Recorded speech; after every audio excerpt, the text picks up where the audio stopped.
نحمده ونصلي على رسوله الكريم اما بعد فاعوذ بالله من الشيطان الرجيم بسم الله الرحمن الرحيم يا ايها المدثر قم فانذر وربك فكبر وثيابك فطهر والرجز فاهجر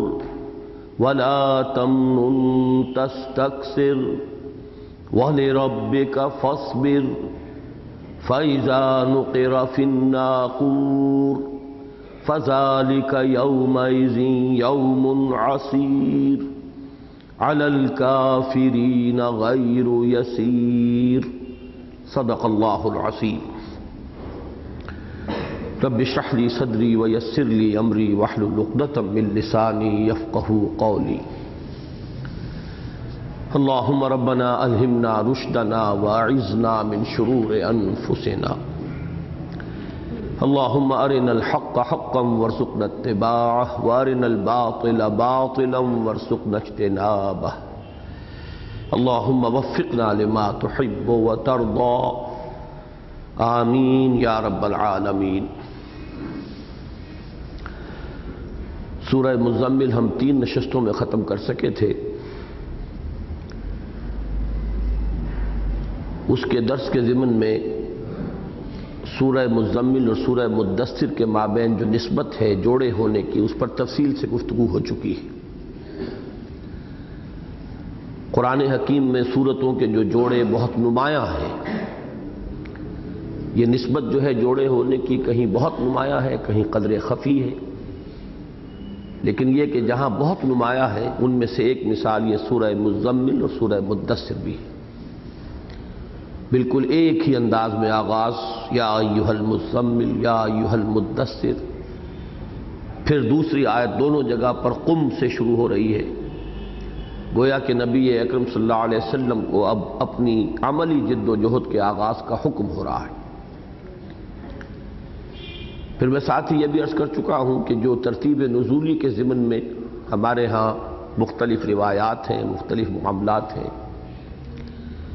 اس پر باقاعدہ تصنیف بھی لکھی گئی، خاص طور پر اس دور میں مولانا ابوالکلام آزاد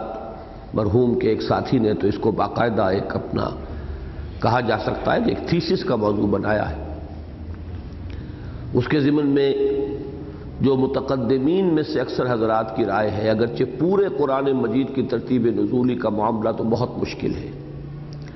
تقریباً محال ہے، ناممکنات میں سے ہے کہ اب اس کا تعین تیقن کے ساتھ کیا جا سکے، اور اس کی ایسی شدید ضرورت بھی نہیں، اس لیے کہ در حقیقت جو حجت ہے ہمارے لیے وہ یہی ترتیب مصحف ہے، یہی ترتیب ہے کہ جو لوح محفوظ میں ہے۔ البتہ یہ ہے کہ شروع کی جو چند ابتدائی وحییں ہیں ان کے بارے میں تقریباً اجماع ہے، اور مجھے بھی اس سے اتفاق ہے کہ سب سے پہلے 5 آیات سورہ علق کی، پھر 7 آیات سورہ نون یا سورہ قلم 29ویں پارے کی جو دوسری صورت ہے، اس کے یہ 2 نام ہیں، اس کے بعد 10 آیات سورہ مزمل کی، اور اس کے بعد یہ 7 آیات ابتدائی جو ہے یہ سورہ مدثر کی۔ البتہ سورہ مدثر کے بارے میں چونکہ ایک روایت کی روح سے یہ رائے بھی سامنے آتی ہے کہ شاید یہ پہلی ہی وحی ہے، یہ 7 آیات سورہ مدثر کی، کہ یہ پہلی وحی ہے جو حضور صلی اللہ علیہ وسلم پر ہوئی ہے، لہذا اس میں کسی قدر گفتگو کی ضرورت ہے۔ اگرچہ ایک دوسری روایت موجود ہے جس نے کہ اس کے اندر جو اشکال یا اجمال تھا اس کو حل کر دیا ہے، اور تعجب کی بات یہ ہے کہ یہ دونوں روایات صحیح بخاری میں موجود ہیں۔ اس سے در حقیقت میں اس بہت اہم بات کی طرف توجہ دلانا چاہتا ہوں کہ محدثین کرام نے رحمہم اللہ یہ دیانت اور یہ امانت کا معاملہ سمجھا ہے کہ جو روایت بھی ان کے جو مقرر کردہ معیار تھے روایت کے اعتبار سے، جو ان پر پوری اتری انہوں نے اس کو جمع کر دیا ہے۔ تاکہ اب یہ مواد رہے غور و فکر کرنے والوں کے لیے، فقہا کے لیے، حکماء کے لیے، وہ سارا مواد ضرور جمع ہو جائے۔ اسی طریقے سے جو ہمارے ابتدائی مورخین ہیں انہوں نے بھی دیانت کا ثبوت دیا ہے، اگرچہ اس زمانے میں بعض لوگوں نے بعض حضرات کے بارے میں کچھ طعن بھی کیا ہے، ان کی نیتوں پر بھی حملے کیے ہیں، لیکن میں یہ سمجھتا ہوں کہ ابتدائی جو مورخین تھے ان کا بھی طرز عمل دیانت پر مبنی تھا۔ انہوں نے بھی جو بھی مواد ان کو ملا ہے وہ جمع کر دیا ہے۔ وہ مواد بھی جو حضرت عثمان کے خلاف جاتا ہو، وہ مواد بھی جو حضرت علی کے خلاف جاتا ہو، وہ مواد بھی جو حضرت امیر معاویہ کے خلاف جاتا ہو، تو انہوں نے جو چیزیں بھی ہیں انہیں جمع کر دیا ہے۔ اس کی بنا پر بعض حضرات نے سمجھا کہ شاید ان کے اندر کچھ شیعیت کی طرف رجحان تھا، حالانکہ میرے نزدیک بات یہ نہیں ہے۔ البتہ ایک بات جو بہت اہم ہے، جو ہمیشہ پیش نظر رہنی چاہیے، کہ مورخین نے اپنے ذمے روایات کی چھان پھٹک کی ذمہ داری نہیں لی، یہ صرف محدثین کا کام ہے۔ ان کو جو مواد ملا ہے، جو روایت ملی ہے، اس کو انہوں نے جمع کر دیا۔ محدثین کا معاملہ اس سے مختلف ہے۔ جو روایات ان کے پاس آئی ہیں انہوں نے اس میں چھان پھٹک کی ہے، اس کے اندر تحقیق کی ہے، تدقیق کی ہے، راوی ثقہ ہے نہیں ہے، سلسلہ روات جو ہے فلاں نے فلاں سے روایت کیا، فلاں سے فلاں نے روایت کیا، یہ متصل بھی ہے کہ منقطع ہے، بیچ میں کوئی لنک غائب تو نہیں ہے، پھر اس پورے سلسلے میں کوئی راوی ایسے تو نہیں ہے کہ جن پر یا تو جھوٹ بولنے کی تہمت لگی ہو یا الزام لگا ہو، یا جن پر حافظے کے صحیح نہ ہونے کا کسی نے خیال ظاہر کیا ہو۔ تو اسماء الرجال کا ایک بہت بڑا فن وجود میں آیا، تمام راویوں کے حالات کی تحقیق و تفتیش کی گئی۔ تو محدثین کا معاملہ جدا ہے، مورخین کا معاملہ جدا ہے۔ مورخین کے پاس جو روایات آئی انہوں نے جمع کر دی۔ اب یہ ہمارے پاس مواد ہے، مثبت منفی ہر نوعیت کا مواد ہے، اس کے بارے میں غور کریں، جس کو اب اس میں روایت سے آگے درایت کی بات بھی ہے، عقل سے بھی کام لیں۔ قرآن مجید کی جو محکمات ہیں اور قرآن مجید کے جو نصوص ہیں ان کو اپنے سامنے رکھیں، پھر تاریخ کے اس ذخیرے کو جس میں ہر طرح کی روایات آ گئی ہیں اس میں سے رد و قبول کے ہم اپنے معیار قائم کریں گے۔ لیکن یہ کہ محدثین کرام نے الحمدللہ کہ انہوں نے جو ہم پر احسان کیا ہے، احسان عظیم، وہ یہ ہے کہ ان پر جو روایات آئی، آپ کو نے سنا ہوگا کہ کئی لاکھ حدیثوں میں سے صرف چند ہزار حدیثیں ہیں کہ جو امام بخاری نے اپنی صحیح میں درج کی، اس لیے کہ انہوں نے چھلنی لگا دی تھی، جو اس چھلنی میں سے نکلے گی وہی حدیث جو ہے میں قبول کروں گا، میں اپنی صحیح میں درج کروں گا۔ اگرچہ ان کا زیادہ تر جو رہا معاملہ وہ درایت کا نہیں، روایت کا ہے۔ انہوں نے عقلی بحثیں نہیں کی، عقلی معیارات قائم نہیں کی، انہوں نے اصل میں روایت پر زور دیا ہے۔ راوی کون ہے، اس نے کس سے سنا ہے، پھر اس نے کس سے سنا ہے، یہ پورا سلسلہ متصل ہے کہ منقطع ہے، اس پورے سلسلے میں کہیں کوئی مشکوک آدمی تو نہیں ہے۔ تو یہ تمام چیزیں جو ہیں اس کی انہوں نے تحقیق کی ہے۔ تو یہ میں نے اس وقت برسبیل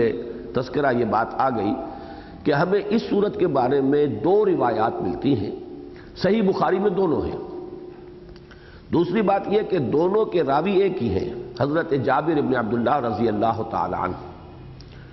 اور ان سے جو سلسلہ چلا ہے اس کے بعد جو تابعی ہیں جو صحابی سے روایت کریں وہ بھی ایک ہی ہیں، حضرت ابو سلمہ ابن عبد الرحمن۔ البتہ اس کے بعد لنکس دو ہو گئی ہیں، ایک میں یحییٰ ابن کثیر روایت کرتے ہیں حضرت ابو سلمہ سے، اور ایک میں امام زہری روایت کرتے ہیں حضرت ابو سلمہ سے۔ تو آگے یہ اب دو حدیثیں بن گئی ہیں، اگرچہ راوی ایک ہے، ایک راوی صحابی جو ہیں جابر ابن عبداللہ، لیکن یہ کہ اس کے بعد ان سے جو بات چلی آگے تو ابو سلمہ ابن عبد الرحمن، اس کے بعد دو شاخیں ہو گئیں، یحییٰ ابن کثیر عن ابی سلمہ اور زہری عن ابی سلمہ۔ ان میں فرق یہ ہے کہ یحییٰ ابن کثیر کی روایت سے یہ معلوم ہوتا ہے کہ گویا کہ یہ پہلی وحی ہے جو حضور صلی اللہ علیہ وسلم پر نازل ہوئی۔ انہوں نے پوچھا تھا حضرت ابو سلمہ سے کہ قرآن مجید میں سب سے پہلے کون سی آیات نازل ہوئی؟ انہوں نے کہا کہ سورہ مدثر کی آیات۔ انہوں نے کہا کہ حضرت یحییٰ ابن کثیر نے کہ لوگ تو کہتے ہیں کہ سورہ علق کی 5 آیتیں نازل ہوئی۔ ان کا بھئی میں تمہیں وہی کچھ کہہ رہا ہوں کہ جو مجھ سے کہا تھا جابر ابن عبداللہ نے رضی اللہ تعالی عنہ۔ پھر وہ روایت بیان کی کہ حضور صلی اللہ علیہ وسلم نے فرمایا کہ ایک روز میں غار حرا سے اتر رہا تھا، پہاڑ سے نیچے اتر رہا تھا، تو مجھے آواز آئی یا محمد۔ میں نے سامنے دیکھا، آگے پیچھے دیکھا، کوئی نظر نہیں آیا۔ میں پھر چل پڑا، پھر آواز آئی پھر میں نے دیکھا کوئی نظر نہیں آیا، پھر چل پڑا، لیکن ایک خوف سی کیفیت طاری ہو گئی۔ پھر ذرا آگے بڑھا تو پھر آواز آئی، تو اچانک میری نگاہ اٹھی اور میں نے دیکھا کہ بلکہ یہ جو حصہ ہے یہ در حقیقت یہ یحییٰ ابن کثیر کی روایت میں نہیں ہے، بلکہ یہ روایت یوں چلتی ہے کہ میں اسی خوف کی حالت میں گھر پہنچ گیا اور میں نے کہا زملونی زملونی دثرونی، مجھے کمبل اڑھا دو، مجھے لحاف اڑھا دو، یعنی ایک کیفیت خوف کی۔ اور اس کے بعد یہ آیات نازل ہوئیں، یا ایھا المدثر قم فانذر وربک فکبر وثیابک فطہر والرجز فاہجر ولا تمنن تستکثر ولربک فاصبر۔ تو اس سے یہ گمان ہوا کہ شاید یہ پہلی وحی ہے جو حضور صلی اللہ علیہ وسلم پر نازل ہوئی، لیکن امام زہری جو بات بیان کر رہے ہیں انہی سے عبد الرحمن سے، ابو سلمہ ابن عبد الرحمن سے، اس کے اندر اضافہ ہے، وہ پوری تفصیل وہی ہے، لیکن اس میں اضافہ یہ ہے کہ جب 2-3 مرتبہ ایسا ہوا اور پھر اچانک میری نگاہ اٹھی تو فَإِذَا الْمَلَكُ الَّذِي جَاءَنِي بِحِرَا، تو میں نے دیکھا کہ وہی فرشتہ جو میرے پاس حرا میں آیا تھا، غار حرا میں، تو وہ افق پر ایک بہت بڑی کرسی ہے جس سے پورا افق بھر گیا ہے، اس پر وہ بیٹھا ہوا ہے۔ تو میں نے پھر خوف سے اور دہشت سے میں جھک کر اور میں گھر آیا اور پھر یہ آیات نازل ہوئی۔ اب اس سے خود بخود معاملہ حل ہو گیا کہ جب اسی روایت کے اندر یہ الفاظ موجود ہیں کہ فَإِذَا الْمَلَكُ الَّذِي جَاءَنِي بِحِرَا، اچانک جو میں نے دیکھا وہی فرشتہ جو میرے پاس حرا میں آیا تھا، تو معلوم ہوا کہ پہلے ملاقات ہو چکی حضرت جبرائیل سے، اسی لیے حضور نے پہچانا یہ وہی فرشتہ ہے کہ جو غار حرا میں آیا تھا۔ اس پر میں بعد میں جب ہم پہنچ جائیں گے سورہ علق میں پھر تفصیل سے عرض کروں گا کہ یہ کیفیت کیا تھی غار حرا میں جو وحی آئی ہے، اس کے بارے میں مختلف آراء کیا ہیں۔ لیکن اس وقت صرف یہ نوٹ کر لیجئے کہ یہ ایک ہی روایت 2 شکلوں میں جب آئی ہے تو ایک میں وہ الفاظ نہیں ہیں تو اس سے ایک مغالطہ پیدا ہو گیا، ایک میں وہ الفاظ موجود ہیں اس نے اس مغالطے کو حل کر دیا۔ تو محدثین نے اب وہ تمام مواد ہمارے سامنے رکھ دیا ہے کہ جس سے اگر کہیں کوئی مشکل پیدا ہوتی بھی ہے تو الحمدللہ کہ حل ہو جاتی ہے، کہ وہی فرشتہ کہ جو میرے پاس غار حرا میں آیا تھا اس کو میں نے دیکھا کہ وہ افق پر ہے۔ یہ روایت ہے۔ ویسے ایک اور روایت ہے لیکن یہ کہ وہ حضرت عبداللہ ابن عباس رضی اللہ تعالیٰ عنہ کا قول ہے اور امام طبرانی اسے لائے ہیں، سند بھی کچھ زیادہ قوی نہیں ہے۔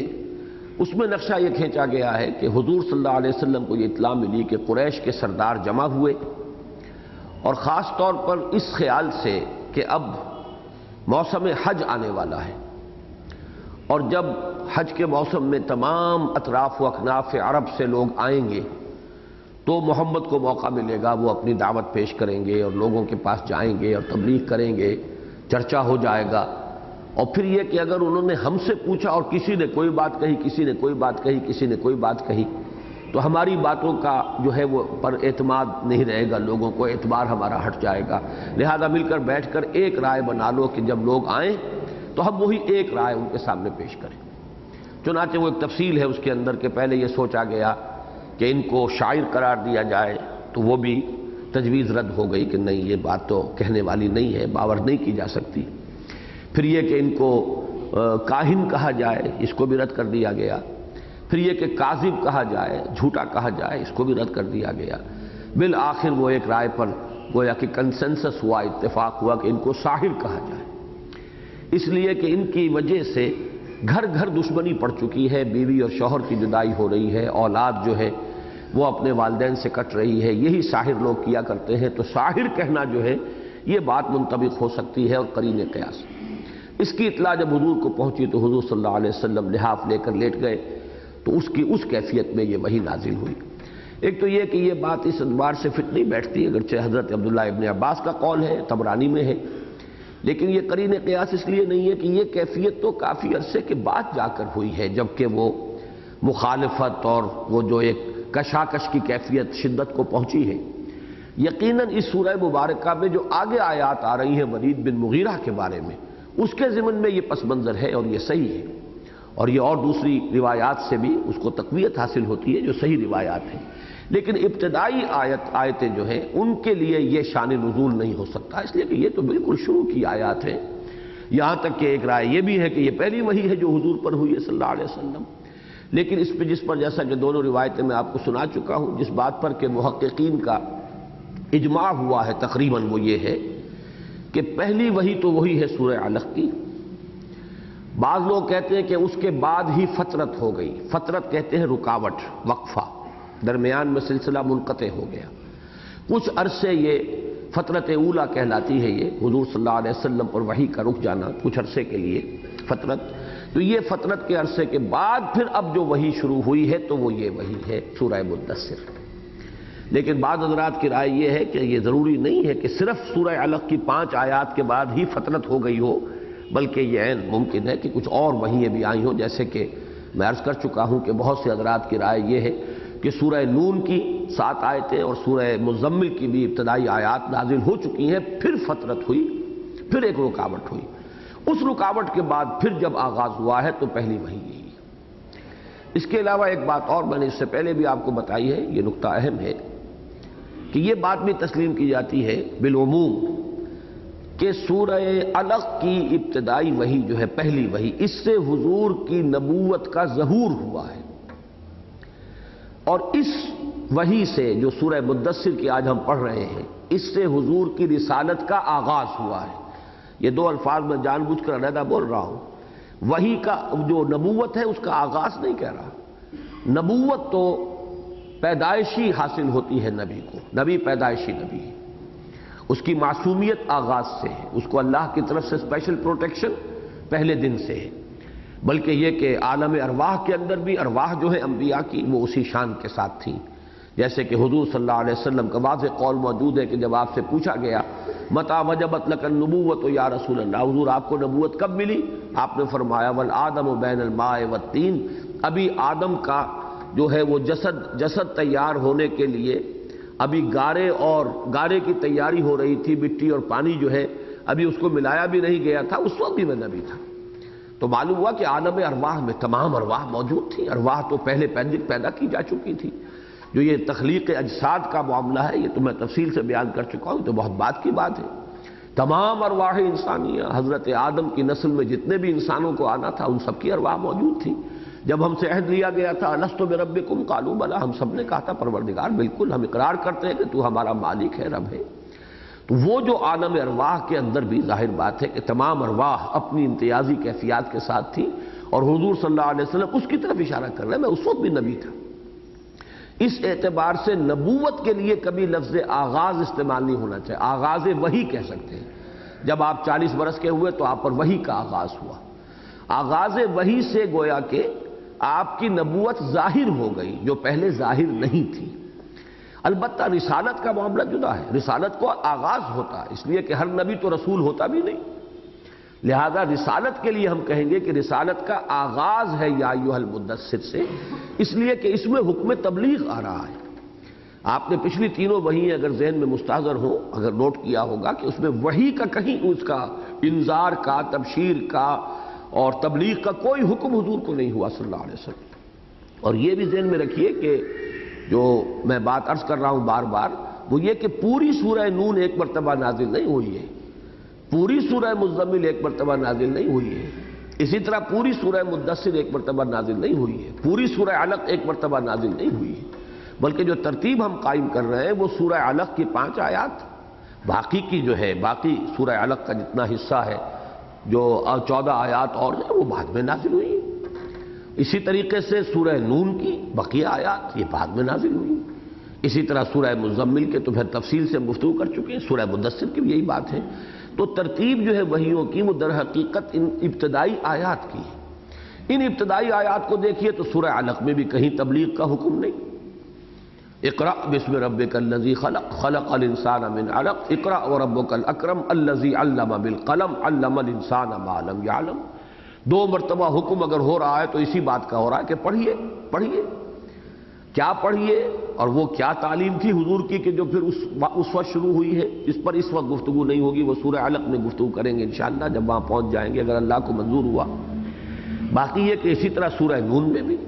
بس دل جوئی ہے، تشفی ہے. نون والقلم وما یسطرون ما انت بنعمت ربک بمجنون ان لک لاجرا غیر ممنون وانک لعلی خلق عظیم فستبصر ویبصرون بأیکم المفتون ان ربک هو اعلم بمن ضل عن سبیلہ وهو اعلم بالمہتدین.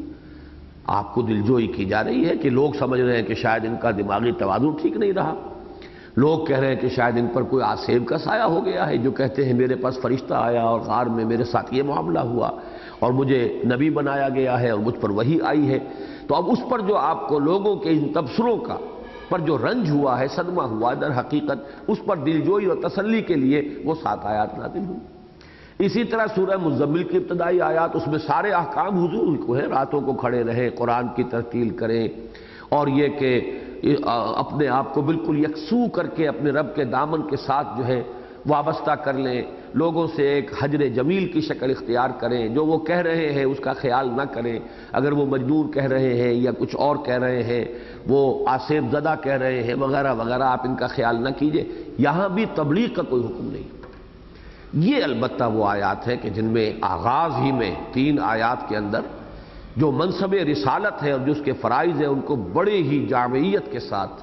اور ایک ایک لفظ کے اندر یوں سمجھیے کہ پوری داستان ہے، یوں کہنا چاہیے کہ ایک ایک لفظ کے اندر پورا چیپٹر ہے کہ جو مضمر ہے سیرت النبی کا صلی اللہ علیہ وسلم، وہ میں ابھی بعد میں عرض کروں گا۔ تو نوٹ یہ کر لیجئے کہ سورہ علق سے حضور صلی اللہ علیہ وسلم کی نبوت کا ظہور ہوا ہے،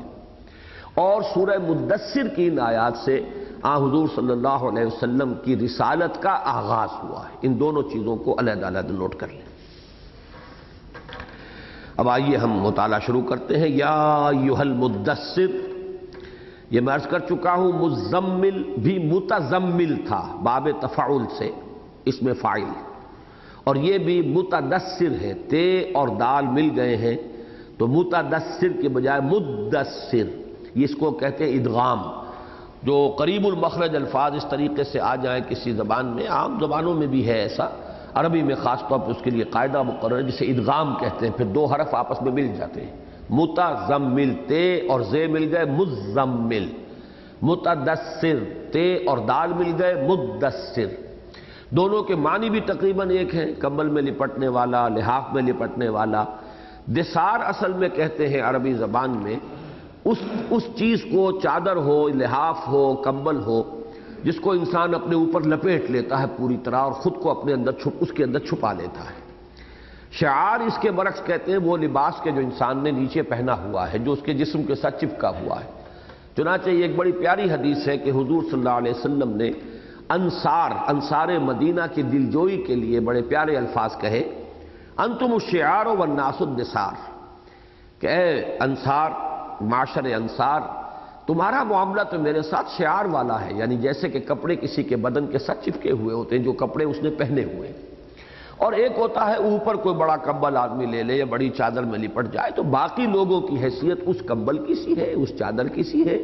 اور تم تو گویا کہ مجھے نہایت عزیز ہو، مجھے بہت ہی قریب، میرے قلبی یعنی تعلق کے اعتبار سے تم مجھ سے بہت ہی قربت رکھنے والے ہو۔ تو یہ ان کی دلجوئی کے لیے، اس لیے کہ مختلف مواقع پر ہو جاتا تھا، ظاہر بات ہے کہ حضور صلی اللہ علیہ وسلم کی جماعت جو تھی اس میں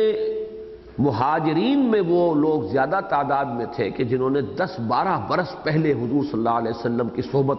شروع کی تھی اور آپ کے ساتھ تھے، تربیت یافتہ زیادہ وہ تھے، دست و بازو زیادہ وہ بنتے تھے۔ اگرچہ دنیاوی اعتبار سے صورت یہ بنی کہ یعنی تحریک کو اگر کہیں پنپنے کے لیے بظاہر موقع ملا تو وہ تو مدینے میں ملا، مکے میں تو اس پوری کوشش کے باوجود جو ہے وہاں کسی غلبے کی صورت نظر نہیں آئی، بلکہ حضور صلی اللہ علیہ وسلم کو اور صحابہ کرام کو وہاں سے یوں سمجھیے کہ ہجرت کر کے مدینہ منورہ تشریف لانا پڑا۔ تو یہ ذرا ایک ڈائلیما رہتا تھا، اور لوگوں کے اندر بہرحال انسان ہی تھے صحابہ کرام، اور اس میں ایک کیفیت ہو جاتی ہے، میں وہ برے سنس میں لفظ استعمال نہیں کرتا، ایک جذبہ رقابت پیدا ہو جاتا ہے، اس لیے کہ آپ بھی کسی سے محبت کرتے ہیں، دوسرا بھی کسی سے محبت کرتا ہے، دونوں کی محبت شدید ہے۔ تو اب اگر کبھی بھی ذرا سا دیکھتے ہیں کہ التفات ادھر زیادہ ہو رہا ہے تو اس لیے نہیں کہ ان سے کوئی عداوت ہے یا بغض ہے، بلکہ اس لیے کہ آپ کو محبت ہے ان سے زیادہ، تو آپ کو کچھ کھلتا ہے کہ ان کا التفات یا ان کی توجہ ادھر دوسری طرف ہو رہی ہے۔ تو صحابہ کرام کے اندر یقیناً یہ ایک کیفیت رہتی تھی، مسابقت کا جذبہ بھی تھا، وہ مسابقت الی الخیر کا جذبہ تھا، نیکیوں میں ایک دوسرے سے آگے بڑھنے کی کوشش کرتے تھے۔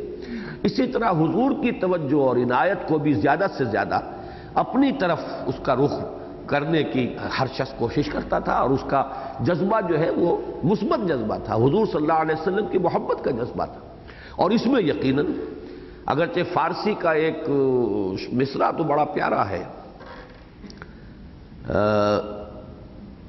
رقابت از میاں خیزد محبت چون جواں گردد، رقابت از میاں خیزد، یہ ایک ہے مرحلہ ہے، یہ بھی ایک، لیکن اس میں زیادہ نظری پہلو ہے۔ جب محبت جو ہے جوان ہو جاتی ہے تو رقابت ختم ہو جاتی ہے درمیان سے، سب ہی محبت کر رہے ہیں ان سے، تو آپس میں کوئی رقابت نہیں رہتی۔ لیکن یہ کہ کسی نہ کسی درجے میں یہ پہلو رہتا ہے۔ مثلاً حضور صلی اللہ علیہ وسلم حضرت عمر رضی اللہ تعالیٰ عنہ کا واقعہ آتا ہے کہ غزوہ تبوک کے موقع پر دل میں یہ خیال پیدا ہوا کہ حضور نے اس وقت اب اپیل کی ہے کہ لاؤ، اور اللہ کے دین کو ضرورت ہے مدد کی، پیسے لاؤ۔ تو اس وقت حضرت عمر فرماتے ہیں کہ میرے پاس اتفاقاً بہت سا زر کثیر موجود تھا، تو میں نے کہا کہ اس مرحلے پر تو میں ابو بکر سے بازی لے ہی جاؤں گا۔ تو معلوم یہ ہوا کہ ایک اچھی مسابقت فی الخیر، سابقوا الی مغفرۃ من ربکم وجنۃ عرضھا کعرض السماء والارض، ایک دوسرے سے آگے نکلنے کے لیے دوڑ لگاؤ۔ وَلِكُلِّ وِجْهَةٌ هُوَ مُوَلِّيهَا فَاسْتَبِقُوا الْخَيْرَاتِ، ہر ایک نے اپنا کوئی ہدف مقرر کیا ہوا، تو اہل ایمان تو بھلائیوں اور نیکیوں میں دوڑ لگاؤ اور ایک دوسرے سے آگے نکلو، اور ایک دوسرے کے آگے سے نکلنے میں ایک مسابقت کا جذبہ ہوتا ہے۔ اس اعتبار سے حضور نے کسی مرحلے میں انصار کی دلجوئی کے لیے یہ الفاظ فرمائے کہ انتم الشعار والناس النثار، لوگوں کا معاملہ تو اس بڑی چادر کا ہے جو اوپر سے انسان اوڑھ لیتا ہے، اور ایک وہ کپڑے ہوتے ہیں جو اس نے اندر پہنے ہوتے ہیں، جو اس کے جسم کے ساتھ مس کر رہے ہوتے ہیں۔ تو تمہارا مقام جو ہے میرے ساتھ اے معاشر انصار، وہ تو شعار والا ہے، لوگوں کا نثار والا ہے۔ تو یا ایھا المدثر، اے کپڑے میں لپٹ کر لیٹنے والے۔ میں یہ سارے تفصیل سے یہ قول مدثر، مزمل، کیوں یہ الفاظ آئے ہیں سورہ مزمل کے ضمن میں تفصیل سے عرض کر چکا ہوں۔ اس وقت صرف میں جو ایک اس کا معنوی ربط ہے وہ میں واضح کر دینا چاہتا ہوں دوبارہ، کہ ان دونوں الفاظ کے استعمال سے میرا ذہن منتقل ہوتا ہے اس بات کی طرف کہ چونکہ دونوں کے بعد قم آ رہا ہے، تو یہ حضور کی حیات طیبہ کا، سیرت مطہرہ کا ایک خاص دور ہے جس کو اب فرمایا جا رہا ہے کہ اب ختم کیجئے، اس سے نکلیے، اس کیفیت سے۔ اور وہ کیفیت کیا ہے؟ غور و فکر، سوچ بچار۔ پہلے تو وہ غور و فکر جو ہے وہ فلسفیانہ غور و فکر میں تھا، تفکر والاعتبار۔ ظاہر بات ہے کہ حضور صلی اللہ علیہ وسلم کسی نبی کی امت میں پیدا نہیں ہوئے تھے، کوئی کتاب آپ کے پاس نہیں تھی، ما کنت تدری ما الکتاب ولا الایمان، آپ کو کچھ معلوم نہیں تھا کتاب کیا ہوتی ہے، کوئی آسمانی کتاب سے آپ متعارف نہیں تھے، نہ تورات آپ نے پڑھی تھی، نہ انجیل آپ نے پڑھی تھی، پھر یہ بھی آپ کو معلوم نہیں تھا پوری تفصیل کے ساتھ کہ ایمان کسے کہتے ہیں۔ تو یہ سارے مراحل آپ نے اپنے غور و فکر کے ذریعے سے طے کیے۔ تو غار حرا کا جو مرحلہ ہے اس کے بارے میں آپ کو بتا چکا ہوں کہ جو روایت کے الفاظ ہیں حضرت عائشہ صدیقہ رضی اللہ تعالی عنہا کے، وہ تو یہ ہے کہ فلما بلغ 40 سنة حبب الیہ الخلاء فکان یخلو بغار حرا یتحنس فیہ، جب حضور کی عمر شریف 40 برس کے لگ بھگ ہوئی تو آپ کو خلوت گزینی محبوب ہو گئی۔ وہ جو کیفیت اقبال نے کہی ہے کہ دنیا کی محفلوں سے اکتا گیا ہوں یا رب، کوئی ایسی کیفیت طاری ہو گئی کہ لوگوں سے ملنا جلنا اب ایک کاروبار تھا آپ کا، اور آپ نے بھرپور زندگی بسر کی ہے کاروبار کے اندر بھی، پھر وہ عائلی زندگی بھی تھی، 15 برس ہو چکے تھے اب حضور صلی اللہ علیہ وسلم کو متأہل زندگی بسر کرتے ہوئے، بچے تھے، بیٹیاں تھیں، زوجہ محترمہ حضرت خدیجہ الکبریٰ موجود ہیں، تو لیکن یہ کہ طبیعت کے اندر کچھ ایسی کیفیت پیدا ہوئی کہ گھر بار سے بھی اور کاروبار سے بھی اور لوگوں سے ملنے جلنے سے بھی طبیعت اچاٹ ہو کر، اور کئی دن اور کئی راتیں متواتر آپ غار حرا میں قیام فرماتے تھے۔ حضرت خدیجہ کچھ کھانے پینے کا سامان تیار فرما دیتی تھی اور بس وہاں جاتے تھے، اور کئی دن رات مسلسل آپ کا قیام مارتے تھے۔ لیکن وہاں کرتے کیا تھے؟ اس لیے کہ آپ نہ تو امت موسیٰ میں پیدا ہوئے کہ ان کے مطابق کوئی عبادت کرتے ہوں، تو یتحنس فی، وہاں عبادت کرتے تھے، لیکن وہ عبادت کیا تھی؟ اس پر شارحین حدیث کا تقریباً اجماع ہے کہ کان صفت تعبدہ فی غار حرا التفکر والاعتبار، غار حرا میں آپ کی عبادت کی کیفیت تفکر اور اعتبار، غور و فکر، سوچ بچار۔ ابھی چند دن ہوئے میں نے یہاں وہ حدیث حضور کی سنائی ہے جس میں یہ دونوں الفاظ آئے ہیں۔ ایک بڑی پیاری حدیث ہے جس میں حضور نے ویسے تو 10 باتوں کا، لیکن یہ کہ شروع میں آپ نے فرمایا ہے کہ امرنی ربی بتسع، میرے رب نے مجھے 9 باتوں کا حکم دیا ہے۔ تو وہ 3 باتیں آتی ہیں بڑے خوبصورت انداز میں، اس میں وہی جیسے قرآن مجید کی آیات کے اندر بھی قوافی بدلتے ہیں، تو 3 ٹکڑے ہیں ان میں مختلف قوافی کے۔ پھر ایک 10ویں بات یوں سمجھیے کہ نہایت جامع، سب کی جامع بات، وہ بھی آپ نے بیان فرمائی۔ میرے رب نے مجھے 9 باتوں کا حکم دیا۔ خشیت اللہ فی السر والعلانیہ، وکلمۃ العدل فی الغضب والرضا، والقصد فی الفقر والغنا، وان اصل من قطعنی، واعطی من حرمنی، واعفو عمن ظلمنی، وان یکون سمتی فکرا، ونطقی ذکرا، ونظری عبرا، وان آمر بالمعروف وانہی عن المنکر۔ اب یہ 9 باتیں تو وہ آ رہی ہیں 3 کے ٹکڑے۔ میرے رب نے مجھے حکم دیا ہے کہ کھلے چھپے ہر حال میں اس کا خوف میرے دل کے اندر موجود رہے، اس کی عظمت کا نقش قائم رہے، اس کے سامنے حاضری ہونے کا احساس جو ہے وہ میرے دل میں برقرار رہے۔ پھر یہ کہ میں کسی سے راضی ہوں یا ناراض ہوں، بات عدل کی کروں، انصاف کی کروں، ایسا نہ ہو کہ کسی سے ناراض ہونے پہ یا کسی کی محبت جو ہے اس کے باعث میرا جو موقف ہے وہ عدل سے اور انصاف سے ہٹ جائے۔ اور تیسری بات یہ کہ چاہے تنگی ہو چاہے کشادگی ہو، لیکن میں روی اختیار کروں، اپنے معاملے کے اندر ایک اعتدال اور ایک اقتصاد کی کیفیت۔ اس کے بعد 3 باتیں کہ میں اس کو دوں جو مجھے محروم رکھے، اعطی من حرمنی، واعفو عمن ظلمنی، جو مجھ سے کٹتا ہے میں اس سے جڑوں، ان اصل من قطعنی، واعطی من حرمنی، جو مجھ سے کٹتا ہے میں اس سے جڑوں، یا جو مجھے کاٹتا ہے میں اس سے جڑوں اور اپنا تعلق جوڑوں، اور جو مجھے محروم رکھتا ہے میں اسے اور دوں، اور اس سے آگے یہ کہ اعفو عمن ظلمنی، جو مجھ پر ظلم کرے میں اسے معاف کروں۔ اب آیا ہے وہ ٹکڑا جس کے لیے مجھے یہ حدیث یاد آئی، وَأَن يَكُونَ صَمْتِي فِكْرًا، میرا خاموش رہنا فکر پر، غور پر، سوچ بچار پر مشتمل ہو، وَنُطْقِي ذِكْرًا، اور میرا بولنا، میری گفتگو یاد الہی پر مشتمل ہو۔ یہ یاد الہی آدمی تنہائی میں بھی بیٹھ کر کرتا ہے، اور یہ کہ لوگوں کے درمیان جب اللہ کا ذکر کرتا ہے، اللہ کی کتاب کا مذاکرہ کرتا ہے، اللہ کی باتیں لوگوں کو سناتا ہے، تو یہ جو گفتگو ہے یہ بھی در حقیقت یاد الہی ہے۔ اور اس کے بعد فرمایا وَنَظَرِ عِبْرَةٍ، عبرت کی نگاہ ہو میری کہ میں جس چیز کو دیکھوں اس سے سبق حاصل کروں، اس سے میں نتائج اخذ کروں۔ تو یہ وہ تفکر والاعتبار، فکر اور عبرت، یہ ہے تفکر والاعتبار۔ کان صفت تعبدہ فی غار حراء التفکر والاعتبار۔ تو میں عرض کر رہا تھا کہ یہ جو ایک دور تھا حضور پر، اس کے بعد وہی آئی ہے، وہی غار حراء میں، اس کے بعد ظاہر بات ہے ایک بار گراں کا احساس۔ اب تفکر کے اندر وہ دوسری جس کو ہم فکر مندی کہتے ہیں اور تشویش، اس کا ایلیمنٹ بھی شامل ہوا کہ بہت بڑی ذمہ داری آ گئی ہے۔ حضرت ورقہ ابن نوفل نے صاف فرما دیا تھا حضور صلی اللہ علیہ وسلم سے کہ کاش کہ میں اس وقت تک زندہ رہوں جب کہ آپ کی قوم آپ کو یہاں سے نکال دے گی۔ تو حضور حیران ہوئے، اب ہم مخرجیہم، کیا یہ لوگ مجھے یہاں سے نکال دیں گے؟ تو انہوں نے کہا جی ہاں، اس سے پہلے بھی جن کے پاس بھی وحی آئی ہے اور جن کو بھی اللہ نے نبوت اور رسالت پر فائز کیا ہے آپ سے پہلے، ان سب کی قومیں ان کی دشمن بنی ہیں، اور یہ دشمنی آپ کو بھی اپنی قوم کی طرف سے پیش آئے گی۔ کاش کہ میں اس وقت تک زندہ رہوں کہ آپ کا ساتھ دوں، آپ کے ساتھ تعاون کروں۔ بہرحال ان کا انتقال تو بہت جلد ہو گیا۔ اب اس سے یوں سمجھیے کہ وہ ایک تشویش، ایک بار گراں کا احساس، یہ مزید اس کے اوپر ایک ردہ جو ہے غور و فکر کا۔ جب یہ کیفیت ہوتی ہے آدمی کی تو پھر وہ کہیں کسی کونے میں، کہیں علیحدہ بیٹھ کر، کہیں چادر میں لپٹ کر، کہیں لحاف لے کر لیٹ جاتا ہے، غور کرتا ہے اندر ہی اندر۔ تو یہ در حقیقت مزمل اور مدثر دونوں الفاظ میں یہ ایک کیفیت بیان ہو رہی ہے، اور دونوں جگہ پر اس کے بعد حکم آ رہا ہے فعل امر، قم، کھڑے ہو جائیے۔ البتہ کھڑے ہو کر، یعنی کھڑے ہونے سے مراد یہ نہیں کہ فوراً کھڑے ہو جائیے، بلکہ یہ کہ اب کمر کس لیجئے، اب ہمت کیجئے، اپنی عملی جد و جہد کا آغاز کیجئے، اب سوچ بچار کے مرحلے سے نکلیے۔ اور بہت خوبصورت مصرع ہے علامہ اقبال کا جس میں کہ یہ کیفیت بیان ہوئی ہے کہ لاکھ حکیم سر بجیب، ایک کلیم سر بکف۔ آپ نے کبھی علامہ اقبال کی بھی ایک تصویر دیکھی ہوگی کہ وہ سر پکڑ کر اس طرح یوں بیٹھے ہوئے۔ یہ ایک مفکر کا یوں سمجھیے کہ یہ ایک نقشہ ہے،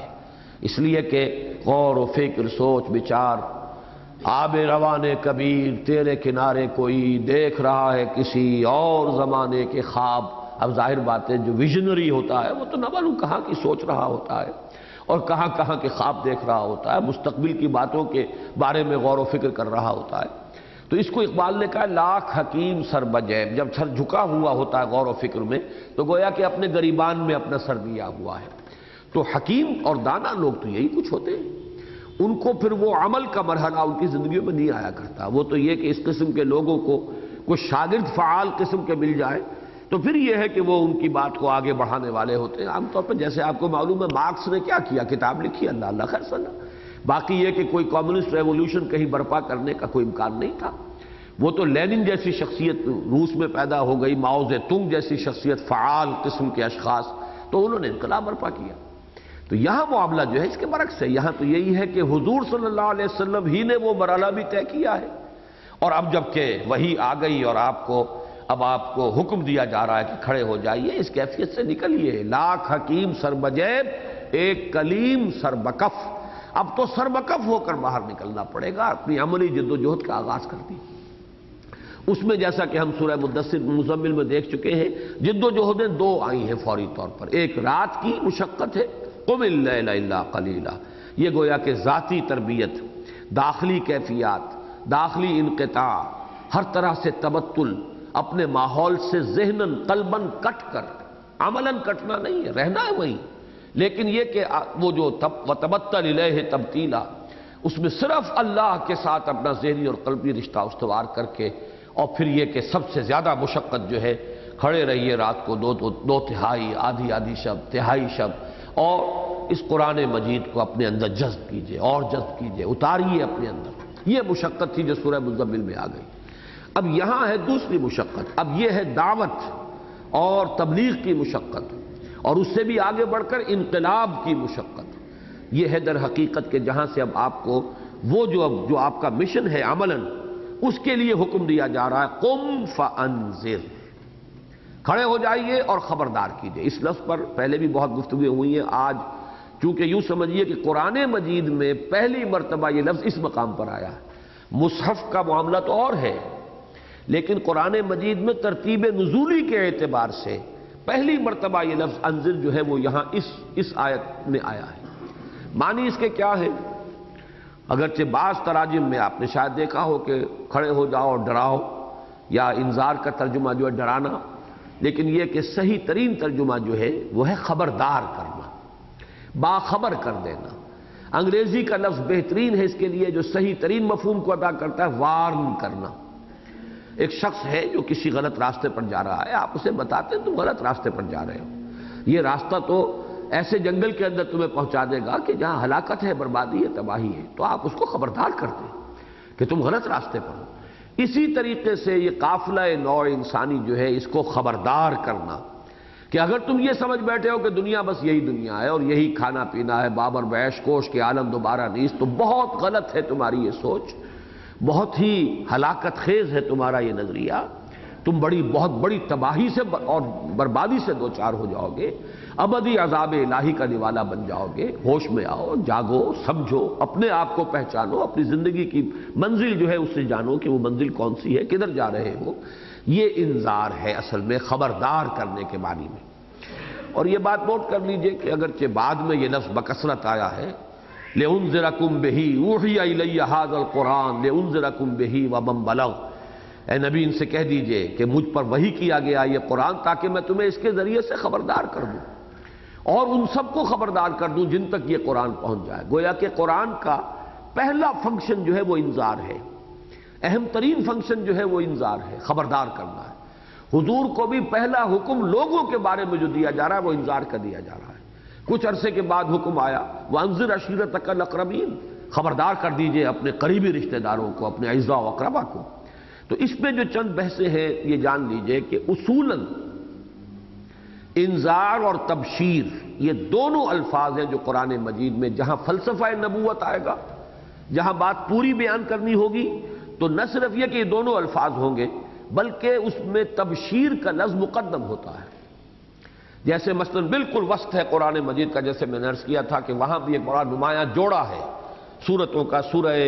بنی اسرائیل اور سورہ کہف، اس میں بھی آپ یہی دیکھیں گے۔ سورہ کہف میں فرمایا وَمَا نُرْسِلُ الْمُرْسَلِينَ إِلَّا مُبَشِّرِينَ وَمُنذِرِينَ، اور یہ تو جمع کا صیغہ ہوا، تمام رسولوں کے بارے میں فرمایا ہم نہیں بھیجتے رہے اپنے رسولوں کو مگر صرف اس لیے کہ وہ بشارت دیں اور خبردار کر دیں۔ اور یہی بات واحد کے صیغے میں کہی ہے سورہ بنی اسرائیل میں وَمَا أَرْسَلْنَاكَ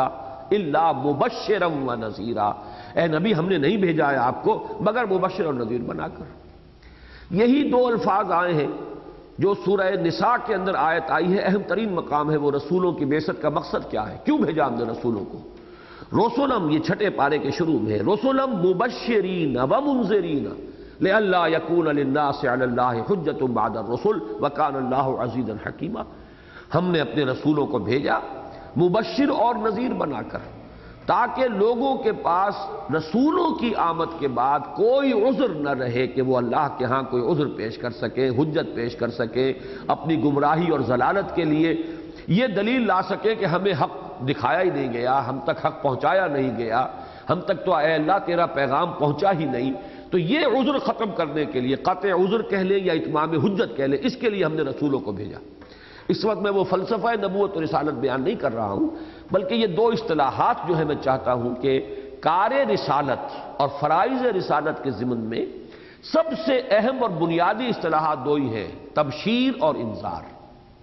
مبشرین و منذرین، مبشرا و نذیرا۔ اور آپ دیکھیں گے یا ایھا النبی انا ارسلناک شاہدا و مبشرا و رسولا و نذیرا و داعیا الی اللہ باذنہ و سراجا منیرا، تو مبشر اور نذیر یہ الفاظ آپ کو ایک جوڑے کی شکل میں ملیں گے۔ اور دوسری بات جو میں نے نوٹ کرائی ہے آپ کو کہ جب یہ اصولاً بات آتی ہے تو تبشیر مقدم ہوتی ہے، لیکن ہم یہ دیکھ رہے ہیں کہ ابتدائی وحیوں میں تبشیر کا ذکر ہی نہیں ہے، صرف انذار کا ذکر ہے۔ یہ ہے وہ چیز جس پر کہ عیسائیوں کو موقع ملا ہے ہم پر اعتراض کا۔ انہوں نے ایک تو یہ کہ چونکہ وہ تو ہماری غلطی ہے، اس میں تو یوں سمجھیے کہ ہمارے ترجمے کے جو انداز ہیں ان کے بنا پر غلطی پیدا ہوئی ہے، وہ دوسری منزل قائم ہو گئی ہے ان کے دلیل کے لیے، اور وہ یہ کہ ہم نے تقویٰ کا ترجمہ بھی ڈر کر دیا، خوف تو ہے ہی ڈر، خشیت بھی ڈر، انذار بھی ڈرانا، تو یہ تمام کا ڈر کا کچھ اس طریقے سے مختلف ترجموں کے اندر اب جہاں بھی قرآن مجید میں آیا ہے اتقوا اللہ تو ہے فیئر آف اللہ، فیئر اللہ۔ اب یہ لفظ فیئر اس کثرت کے ساتھ ہمارے تراجم کے اندر آ گیا، اردو تراجم میں بھی ڈر کا لفظ بہت کثرت سے آیا، انگریزی تراجم میں بھی فیئر کا لفظ آیا، اس سے انہیں مزید موقع مل گیا کہ قرآن مجید یا فار دیٹ میٹر محمد صلی اللہ علیہ وسلم یہ خوف کو انووک کرتے ہیں، ڈراتے ہیں زیادہ، خوف کا جذبہ جو ہے اس کو وہ اپیل کرتے ہیں، جبکہ ہمارے جو مبشرین وہ کہلاتے ہیں کہ ہمارے جو بائبل کا انداز ہے یا حضرت مسیح علیہ السلام کا انداز ہے اس میں بشارت ہے، اور اس میں محبت جو ہے، لو آف گاڈ، اللہ کی محبت کو انووک کیا جاتا ہے، زیادہ محبت کی جو ہے ترغیب دلائی جاتی ہے، لو دائی نیبر ایز دائی سیلف، اور اسی طریقے سے اللہ سے محبت کرو، خدا سے محبت کرو، آسمانی باپ سے محبت کرو۔ تو ایک اعتراض ان کا جو یہ ہے، اس اعتبار سے کسی درجے میں اس کی گنجائش ہے کہ قرآن مجید کی ابتدائی وحیوں میں صرف لفظ انذار آیا ہے، تبشیر نہیں آیا، اگرچہ جب آپ پورے فلسفے کو دیکھیں گے اور قرآن مجید کے مختلف مقامات میں جہاں بات اصولاً آئی ہے اور جامعیت کے ساتھ آئی ہے وہاں دیکھیں گے تو اس اعتراض کی نفی ہو جائے گی کہ وہاں بالکل یہ دونوں چیزیں برابر برابر آئی ہیں، بلکہ تبشیر مقدم ہے۔ اب اس کا سبب کیا ہے؟ سبب بالکل سادہ سا ہے، اگر اس کو سمجھ لیں تو پھر پورا اطمینان ہو جائے گا اور پورے اطمینان کے ساتھ جواب بھی دیا جا سکے گا، اور وہ یہ ہے کہ در حقیقت رسولوں کی بعثت ہوتی تھی بگڑی ہوئی قوموں میں، بگاڑ ہو چکا ہے اور بگاڑ میں مزاج میں فساد پیدا ہو چکا ہے، بشارت دے کسے؟ عمومی فساد ہے، عمومی خرابی ہے، لوگوں کے اخلاق جو ہے انتہائی پستی کو پہنچ گئے ہیں، توحید ختم ہو کر رہ گئی ہے، کفر کا اور شرک کا جو ہے وہ بول بالا ہے۔ تو اب اس حالت میں جیسے کہ ایک مریض ہو، بخار ہے اسے، اب اس کو تو ظاہر بات ہے کنین دینی پڑے گی، اسے آپ چینی دیں گے تو اور یا کوئی شہد کھلائیں گے تو نہیں، اس کے لیے دوا کی ضرورت ہے۔ اسی طریقے سے یوں سمجھیے کہ اس بگڑے ہوئے ماحول میں مقدم ہو جاتا ہے انذار، خبردار کرنا۔ وہ بجلی کا کڑکا تھا یا صوت ہادی، عرب کی زمین جس نے ساری ہلا دی، لہذا قرآن مجید کی ابتدائی آیات کے اندر یقیناً انذار کا، چونکانے کا، خبردار کرنے کا، ہوش میں لانے کا یہ انداز جو ہے یقیناً موجود ہے، اور انذار کا پڑنا بھاری ہے۔ لیکن یہ قرآن کے فلسفے کا مستقل معاملہ نہیں ہے، بلکہ یہ کہ حالات کے اندر جیسے جیسے تبدیلی پیدا ہوئی، اہل ایمان آئے، تو پھر وَبَشِّرِ الْمُؤْمِنِينَ، اے نبی اہل ایمان کو بشارت دیجئے۔ پھر یہ کہ فَاسْتَبْشِرُوا بِبَيْعِكُمُ الَّذِي بَايَعْتُم بِهِ، خوشیاں مناؤ، بشارتیں حاصل کرو اس بیع کی جو تم نے کی ہے اور جو اللہ تعالیٰ کے ساتھ سودا کیا ہے۔ تو تبشیر جو ہے وہ جو اقبال کا ایک مصرع ہے کہ راہ دکھلائیں کسے، رہنمے منزل ہی نہیں، ہم تو مائل بکرم ہیں کوئی سائل ہی نہیں، تو اس بگڑے ہوئے ماحول میں بشارت دے کسے؟ وہاں تو ظاہر بات ہے کہ کفر کا غلبہ، شرک کا غلبہ، تو دعوت کا آغاز جو ہے یقیناً اس میں کوئی شک نہیں کہ وہ انذار ہی سے ہے۔ تو یہ تو میں نے وہ جو ایک فلسفیانہ معاملہ ہے انذار کے نمایاں ہونے اور خاص طور پر ابتدائی وحیوں میں صرف انذار کے تذکرے کا، وَأَنذِرْ عَشِيرَتَكَ الْأَقْرَبِينَ، البتہ بعد کی مثالیں جیسے کہ میں نے پیش کی ہے اس میں سورہ مریم کی مثال بھی ایڈ کر لیجئے، فَإِنَّمَا يَسَّرْنَاهُ بِلِسَانِكَ لِتُبَشِّرَ بِهِ الْمُتَّقِينَ وَتُنذِرَ بِهِ قَوْمًا لُدًّا۔ اب یہاں پر پھر بشارت جو ہے وہ مقدم ہو گئی ہے۔ اے نبی ہم نے اس قرآن کو آپ کی زبان پر رواں کر دیا، آسان کر دیا، فَإِنَّمَا يَسَّرْنَاهُ بِلِسَانِكَ لِتُبَشِّرَ بِهِ الْمُتَّقِينَ، تاکہ آپ بشارت دیں اہل تقوی کو، اور وَتُنذِرَ بِهِ قَوْمًا لُدًّا، جھگڑالو قوم جو یہ ڈٹے ہوئے ہیں، اڑ رہے ہیں، کٹ حجتی میں لگے ہوئے ہیں، ضد میں آ گئے، ان کو خبردار کر دیجئے کہ اب ان کے لیے عذاب جو ہے اللہ کا وہ تیار ہے۔ تو یہ تو اس اعتبار سے ہے، باقی اصل بات جو سمجھنے کی ہے وہ یہ ہے کہ کار رسالت کا پہلا قدم انذار ہے۔ یہاں وہ یوں سمجھیے کہ فلسفہ ترازیاں اور کوئی لمبی چوڑی باتیں وہ نہیں، کوئی عقلی بحثیں اس سے نہیں، کار رسالت اور کوئی دنیا کی دوسری تحریک ہوگی، کوئی اور سلوگن یہاں نہیں لگے گا۔ یہ سلوگن کہ فلاں طبقہ اب تمہارے اوپر غالب آ گیا، اسے کیا حق پہنچتا ہے، اب یہ ایک طبقاتی جو ایک اپیل ہے، بہرحال یہ اس سے یقیناً کچھ لوگ جو ہیں لبیک کہتے ہیں، ان کی سمجھ میں بات آتی ہے، یا فلاں تم پر حکمران ہیں انہیں کیا حق پہنچتا ہے کہ وہ حکومت کریں، یہ بھی ایک نعرہ ہے، یا فلاں قوم جو ہے وہ ہماری جو قومی آزادی ہے اس کو غصب کیے ہوئے، یہ بھی ایک نعرہ ہے جس پر کوئی سیاسی تحریک اٹھے گی، کسی پر کوئی نیشنلسٹ موومنٹ اٹھے گی، کسی نعرے کی بنیاد کے اوپر کوئی مارکسسٹ موومنٹ یا کمیونسٹ موومنٹ اٹھے گی۔ تو ہر دعوت کے لیے نقطہ آغاز کوئی ہوگا جس کو کہ وہ ایک سلوگن کی حیثیت سے استعمال کرتے ہیں۔ تو یہ نوٹ کرنے کی بات ہے کہ ٹھیٹھ اسلامی تحریک کا کوئی سلوگن اس نوعیت کا نہیں۔ بڑی پیاری بحث اس پر کی ہے مولانا مودودی صاحب نے اپنی بعض تصانیف میں، کہ حالانکہ ایسا نہیں ہے کہ وہاں کوئی مسئلہ نہیں تھا، عرب کے تمام جتنے بھی زرخیز علاقے تھے ان پر دوسروں کا قبضہ تھا، یہ سارا شام عرب، عراق عرب، یہ عرب علاقے ہیں،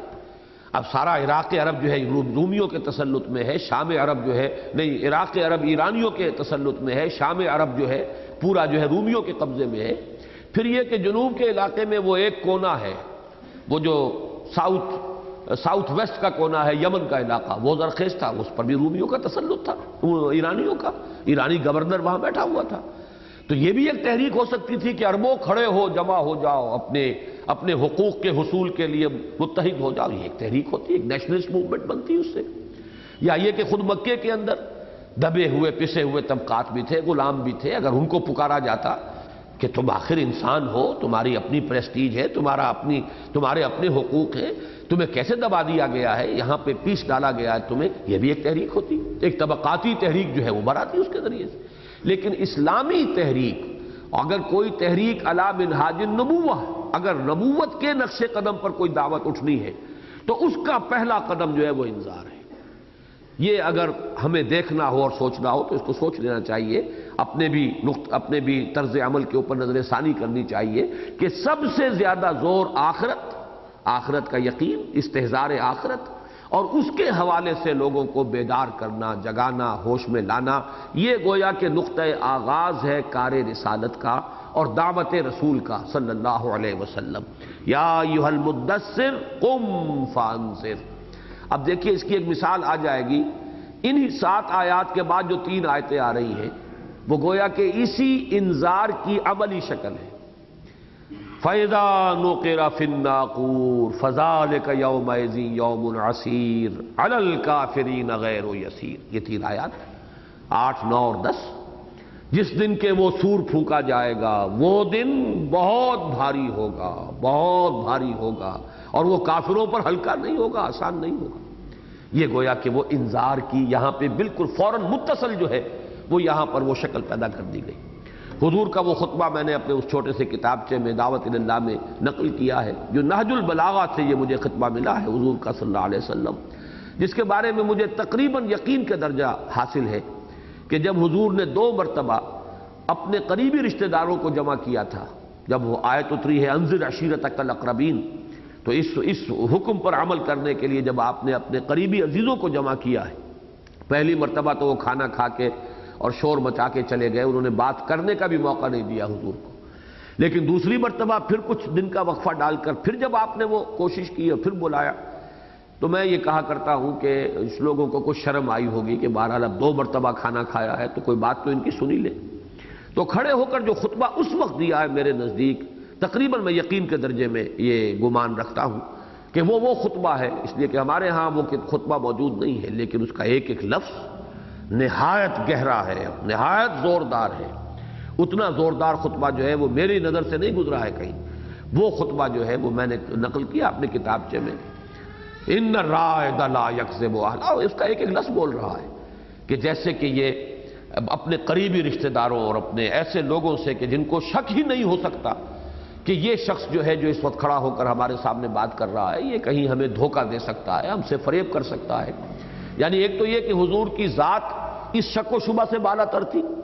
ایک یہ کہ ہمارے اپنے کیتھ اینڈ کن، ہمارے اپنے قریبی عزیز وہ کیسے ہمیں دھوکہ دیں گے اور کیوں دھوکہ دیں گے۔ اس کو حضور نے یہاں سے بات شروع کی، ان الرائد لا یکذب اہلہ، کوئی بھی قافلے کا جو راستہ بتانے والا ہوتا ہے وہ اپنے قافلے کو کبھی دھوکہ نہیں دیا کیا کرتا۔ تمہاری آبزرویشن ہے، یہ معتمد علیہ انسان ہوتا ہے، اسی کو مقرر کیا جاتا ہے کہ وہ اگلی منزل کا تعین کرے کہ کہاں پانی ہے، چارہ ہے، کہیں کوئی گھاس ہے جہاں ہم رکیں وہاں ٹھہریں تو ہماری ضروریات پوری ہو سکیں گی۔ آج تک کبھی ایسا نہیں ہوا کہ کسی رائد نے اپنے قافلے والوں کو دھوکہ دیا ہو۔ اس میں گویا کہ اشارہ ہو رہا ہے، ویسے تو یہ کہ اس کی شرح کی جائے تو پورے قافلہ نوع انسانی کے لیے حضور کی حیثیت رائد کی ہے، پورے قافلہ انسانیت کو راستہ بتانے والے اور اگلی منزل کا سراغ دینے والے، وہ اگلی منزل آخرت کی منزل ہے، اس کا سراغ دینے والے ہیں محمد الرسول اللہ صلی اللہ علیہ وسلم۔ لیکن اہلہ، اپنے لوگ، اپنے اہل و عیال، اپنے کل میں قبیلے کو کبھی کسی نے دھوکہ نہیں دیا۔ واللہ، اب یہاں دیکھیے زور دیکھیے خطابت کا، واللہ لو کذبت الناس جميعا ما کذبتکم ولو غررت ما غررتکم، خدا کی قسم اگر میں تمام انسانوں سے جھوٹ بول سکتا تب بھی تم سے تو جھوٹ کبھی نہ بولتا، تم تو میرے اپنے عزیز ہو، رشتہ دار ہو۔ اب یہاں پہ وہ ذہن میں رکھیے کہ کسی کو یہ شک ہو ہی نہیں سکتا تھا کہ حضور جھوٹ بول سکتے ہیں، لیکن یہ خطیبانہ انداز ہے، اس کے اندر ایک زور دینے کے لیے، واللہ لو کذبت الناس جميعا ما کذبتکم ولو غررت الناس جميعا ما غررتکم، اور اگر میں تمام انسانوں کو دھوکہ دے سکتا تب بھی تمہیں کبھی دھوکہ نہ دیتا۔ اس تمہید کے بعد بات اٹھائیے آپ نے، واللہ، واللہ الذی لا الہ الا ہو، اس اللہ کی قسم کہ جس کے سوا کوئی الہ نہیں، انی لرسول اللہ الیکم خاصۃ والی الناس کافۃ، میں یقیناً اللہ کا رسول ہوں تمہاری طرف بالخصوص اور پوری نوع انسانی کی طرف بالعموم۔ یہ 2 بعثتیں بھی اپنی اس ایک خطبے کے اندر جمع کر دی، ایک بعثت خصوصی الی اہل العرب، الی بنی اسماعیل، الی الامیین، اور ایک بعثت عمومی، وما ارسلناک الا کافۃ للناس بشیرا ونذیرا، واللہ الذی لا الہ الا ہو انی لرسول اللہ الیکم خاصۃ والی الناس کافۃ۔ اب یہاں بھی نوٹ کیجئے، ایک ایک جملے میں توحید اور رسالت کا ذکر ہے، اور اس کے بعد پورا خطبہ آخرت پہ ہے۔ واللہ لتموتن کما تنامون ثم لتبعثن کما تستيقظون ثم لتحسبن بما تعملون ثم لتجزون بالاحسان احسانا وبالسوء سوءا وانها لجنة ابدا ولنار ابدا۔ 6 جملے آ رہے ہیں آخرت پر، اور ایک جملے کے اندر صرف قسم کے حوالے سے توحید، اور ایک جملے میں اپنی رسالت کا ذکر۔ معلوم یہ ہوا کہ در حقیقت جس چیز کو ایمفیسائز کیا گیا ہے آغاز میں وہ آخرت، قیامت، ہوش میں آؤ، جاگو، وہ دن آ کر رہے گا، تمہیں اٹھایا جائے گا۔ واللہ لتموتن کما تنامون، اور بات وہاں سے شروع کی ہے کہ جو ایک یونیورسل ٹروتھ ہے، ہر شخص مانے گا، خدا کی قسم تم سب پر موت وارد ہوگی جیسے کہ روزانہ رات کو سو جاتے ہو۔ اب اگلی خبر دی، ثم تبعثن کما تستيقظون، پھر تمہیں لازماً اٹھا لیا جائے گا جیسے کہ تم روزانہ صبح کو بیدار ہو جاتے ہو۔ ثم لتحسبن بما تعملون، پھر تمہارا حساب ہوگا جو تم عمل کر رہے ہو، عمل کا، اعمال کا حساب ہوگا۔ ثم لتجزون، پھر یہ حساب بھی یوں ہی نہیں ہوگا بیکار، بلکہ تمہیں جزا ملے گی، اور وہ جزا کیا ہوگی؟ ثم لتجزون، تمہیں بہتر جزا ملے گی، تمہیں بالسوء سوءا، اگر بھلائی کی ہے، نیکی کی ہے تو اچھی جزا ملے گی، اور اگر برائی کی ہے تو برا بدلہ ملے گا۔ وَإِنَّهَا لَجَنَّةٌ أَبَدًا أَوْ لَنَارٌ أَبَدًا، یا پھر وہ جنت ہے ہمیشہ ہمیش کے لیے، اور یہ آگ ہے ہمیشہ ہمیش کے لیے۔ یہ ہے انذار۔ یا ایھا المدثر قم فانذر۔ البتہ ایک بات نوٹ کر لیں یہاں، طبعاً اسی کے تابع اصل انذار تو اس کا ہوتا ہے، لیکن پھر یہ کہ ایک انذار کا اضافہ ہو جاتا ہے۔ اصل انذار ہے آخرت کا، انذار آخرہ، لیکن ایک دوسرا انذار ہوتا ہے کہ رسول ہوں میں، جب رسالت پر زیادہ زور دیا جاتا ہے آگے چل کر۔ مکی صورتوں جو طویل صورتیں ہیں، جو پہلے دو گروپ ہیں، ان کے بارے میں جو حضرات شروع سے شریک ہیں ان کے علم میں ہے کہ میں نے ان کے بارے میں بارہا بتایا کہ ان میں زیادہ زور رسالت پر ہے۔ درمیانی دو گروپوں کی مکیات جو ہیں ان میں زیادہ جو ہے توحید پر زور ہے، اور ابتدائی دو گروپ ہیں یہ، ان کے اندر زیادہ زور آخرت پر ہے۔ یہی ترتیب ہے۔ مکی صورتوں میں سب سے پہلے جو صورتیں نازل ہوئی وہ اس آخری حصے میں ہے۔ اس سے ذرا پیچھے ہٹیں گے، درمیانی حصے میں وہ صورتیں ہیں کہ جو مکے کے درمیانی دور میں نازل ہوئی ہیں۔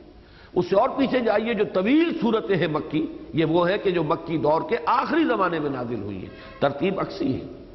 تو پہلی صورتوں میں زیادہ زور رسالت پر ہے، درمیانی صورتوں میں زیادہ جو زور توحید پر ہے، اور آخری دو گروپوں کی صورتوں میں زیادہ زور آخرت پر ہے، انذار آخرت پر۔ اسی لیے اس گروپ ہی کو کہا گیا کہ یہ گروپ جو ہے یہ انذار کا گروپ ہے۔ اس اعتبار سے جب آیا ہے رسالت پر زیادہ زور، تو اب وہ دوسرا انذار بھی شروع ہو گیا کہ اگر تم نہیں مانو گے تو ہلاک کر دیے جاؤ، جیسے کہ حضرت نوح علیہ السلام کی قوم ہلاک کر دی گئی، اس لیے کہ پھر ان کے ساتھ رعایت نہیں ہوتی۔ جب رسول آ جاتا ہے، آ جاتے تھے جب رسول علیہ الصلوۃ والسلام، تو پھر چونکہ وہ حق یوں سمجھیے بالکل مبرہن ہو کر سامنے آ جاتا تھا، کوئی اشتباہ نہیں رہتا تھا۔ ان کی اپنی سیرت و کردار ہر شک و شبہ سے بالا تر، ان کے بارے میں کوئی غلط موٹیو جو ہے اس کا کوئی ذہن کے اندر شائبہ نہیں آتا کہ ان کے اندر کوئی غلط جو ہے کسی نیت کے تحت یہ کام کر رہے ہیں۔ گویا کہ اس اعتبار سے وہ خود ایک برہان ہوتے تھے، وہ خود بینہ ہے۔ رسول من اللہ یتلو صحفا مطہرۃ، یہ بینہ جو ہے رسول اور کتاب دونوں سے مل کر بنتی ہے۔ اور پھر ان کے سامنے جب حق کو واضح کر دیا جائے، اب اس کے بعد وہ کسی رعایت کے مستحق نہیں ہوتے تھے، اور پوری قومیں ہلاک کر دی گئی، قوم نوح، قوم ہود، قوم سمود، اور قوم لوط، اور قوم شعیب، آل فرعون ہلاک کر دی گئی۔ تو یہ دوسرا انذار ہوتا ہے دنیا میں عذاب استیصال کا، کہ اگر تم قبول نہیں کرو گے، اگر لبیک نہیں کہو گے، اگر دعوت جو ہے اس دعوت حق کو رد کر دو گے، تو دنیا میں بھی تمہیں ختم کر دیا جائے گا، عذاب ہلاکت تم پر آئے گا۔ لیکن یہ در حقیقت بعد کے مرحلے کی بات ہے۔ شروع میں جو انذار ہے جس کا کہ آج ہم یہاں ذکر پڑھ رہے ہیں، یہ ہے انذار آخرہ۔ یا ایھا المدثر قم فانذر، اے لحاف میں لپٹنے والے یا کپڑے میں لپٹنے والے صلی اللہ علیہ وسلم، کھڑے ہو جاؤ، خبردار کرو، جگاؤ، نیند کے ماتوں کو بیدار کرو۔ یہ جو مدہوش ہیں انہیں فکر ہی نہیں ہے، ان کی منزل کی خبر دو کہ ان کی آخری منزل کون سی ہے، اصل زندگی کون سی ہے۔ اب تیسری آیت پر توجہ کیجئے، وَرَبَّكَ فَكَبِّرْ، اور اپنے رب کی تکبیر کرو، اپنے رب کی تکبیر یا بڑائی کرو۔ میں نے یہاں پہ کرو کا لفظ استعمال کیا، اور بہت سے تراجم کے اندر میں نے دیکھا الحمدللہ یہ لفظ استعمال کیا گیا ہے، اس لیے کہ اس میں بھی بڑی ہی کوتاہی ہوئی ہے اس لفظ کے صحیح مفہوم کو ادا کرنے میں، اور اس کا ایک تاریخی پس منظر میں وہ بھی بتا دوں گا کہ تکبیر کا ذہن میں تصور جو آتا ہے، اور عام طور پر جو اس کے لیے جو میں نے تفاسیر کے اندر دیکھا ہے کہ اس کے تابع وہ اس کے اندر صرف وہی پہلو سامنے نمایاں ہو کر رہ جاتا ہے جس کو میں ابھی یہ واضح کروں گا کہ وہ 3 مرحلے ہیں تکبیر کے، جن میں سے صرف پہلے یا دوسرے مرحلے تک بات آ کے ختم ہو جاتی ہے، اور تیسرا مرحلہ ذہنوں سے نکلا ہوا ہے۔ وہ تیسرا مرحلہ ہے جو آج مجھے آپ کے سامنے رکھنا ہے تفصیل سے، لیکن یہاں یہ سمجھیے کہ تکبیر کے لفظی معنی کیا ہے۔ یہ باب تفعیل کا مصدر ہے، اس کے مصدر پر جو اس وزن پر جو الفاظ آتے ہیں ان کے حوالے سے آپ اس لفظ کو سمجھ سکیں گے۔ تکبیر کے معنی ہے کسی شے کو بڑا کرنا یا بڑا بنانا۔ اس کے بالکل برعکس ہے وہ جو عربی کا مقولہ ہے تعرف الاشیاء بازدادھا، جو مخالف کی چیز ہوتی ہے اس کو اگر سمجھ لے آدمی تو پھر وہ اصل شے جو ہے وہ بھی سمجھ میں آ جاتی ہے۔ تو اس کی ضد ہے تصغیر، اور یہ تصغیر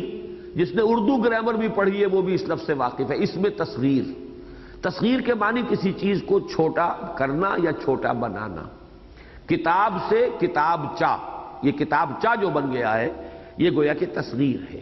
کتاب کتابچہ، پیمفلیٹ چھوٹی سی کتاب، وہ کتابچہ، یہ اس میں تصغیر ہے۔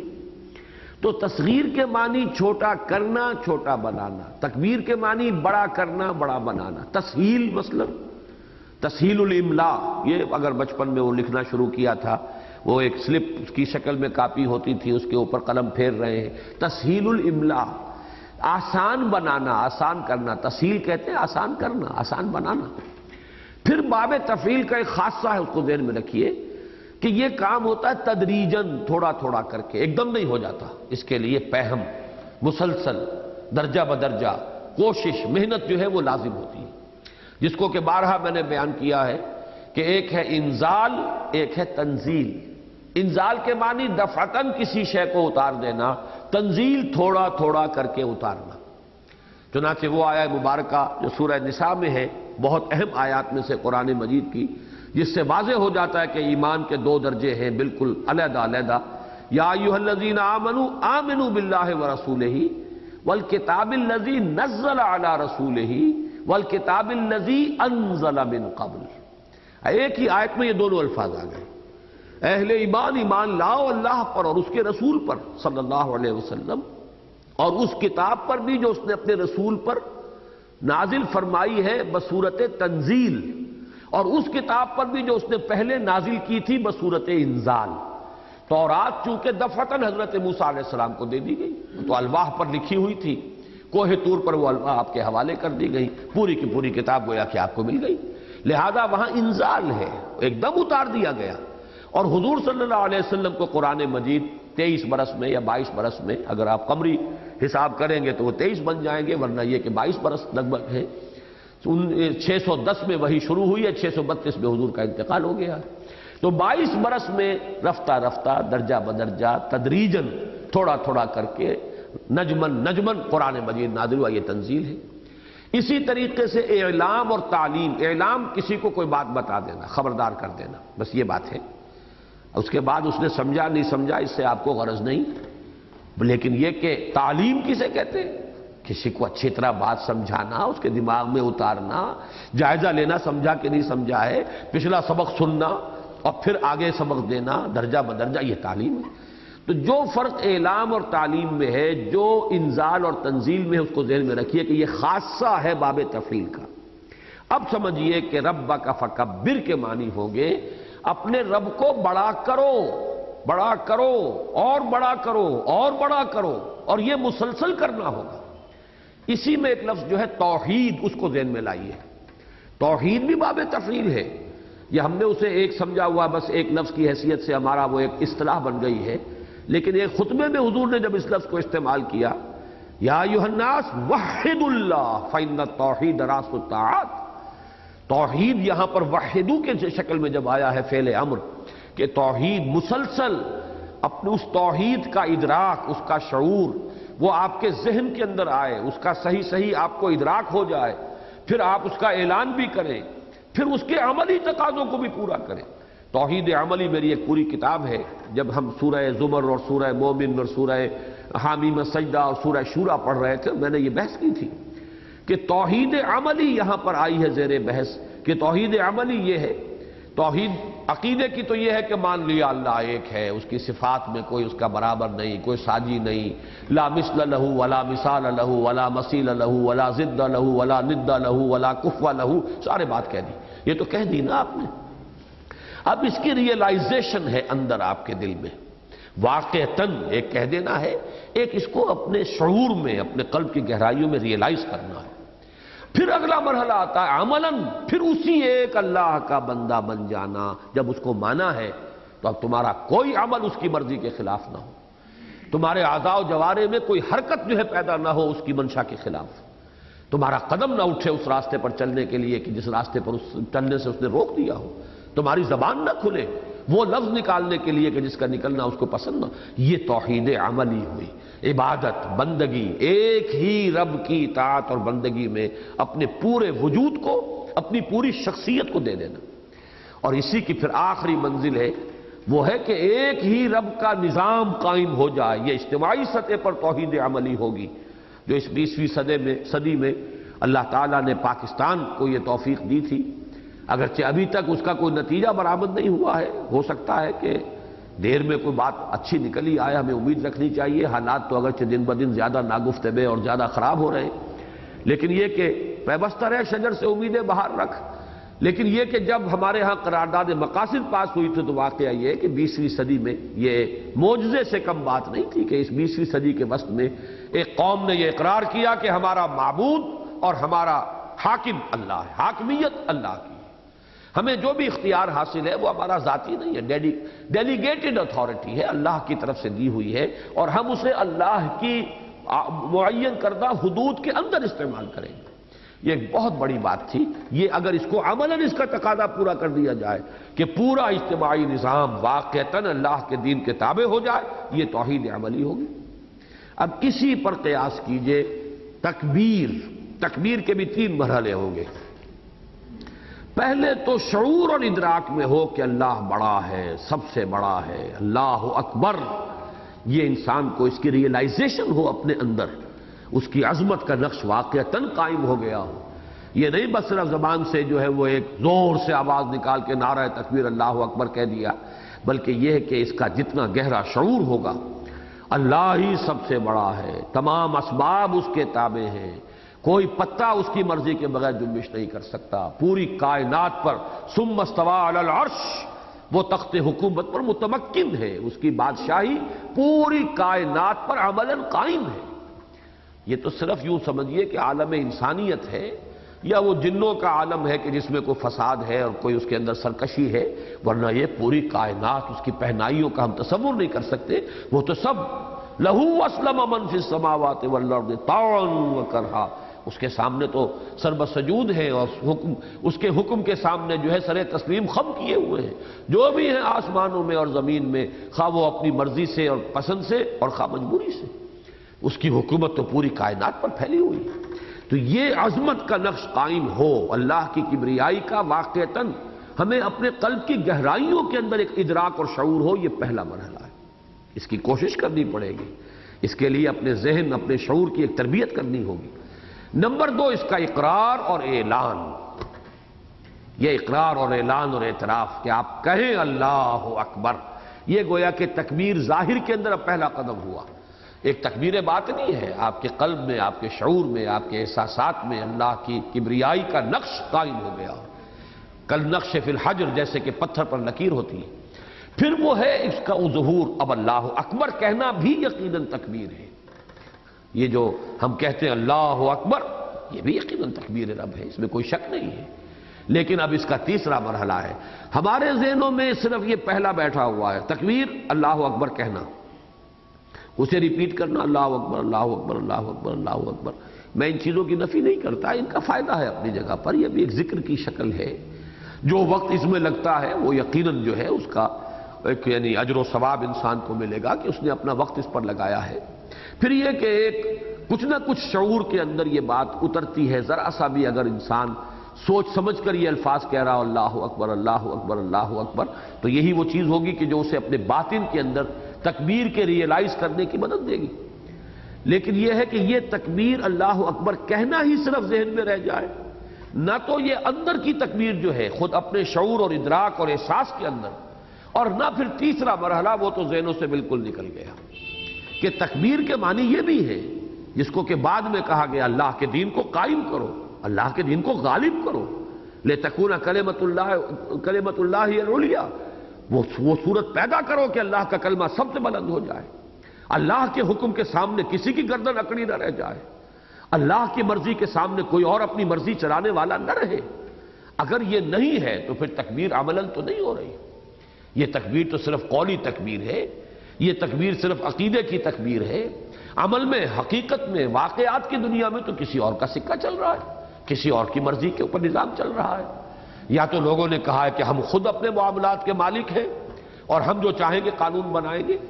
لیجسلیٹو اتھارٹی ہمارے ہاتھ میں ہے، سوورنٹی ہماری ہے، تو گویا کہ اللہ کے مد مقابل جو ہے وہ لوگ کھڑے ہو گئے ہیں۔ یہ فساد ہے، یہ بغاوت ہے۔ یا فرض کیجئے کوئی فرد واحد ہے، وہ بیٹھا ہوا ہے، وہ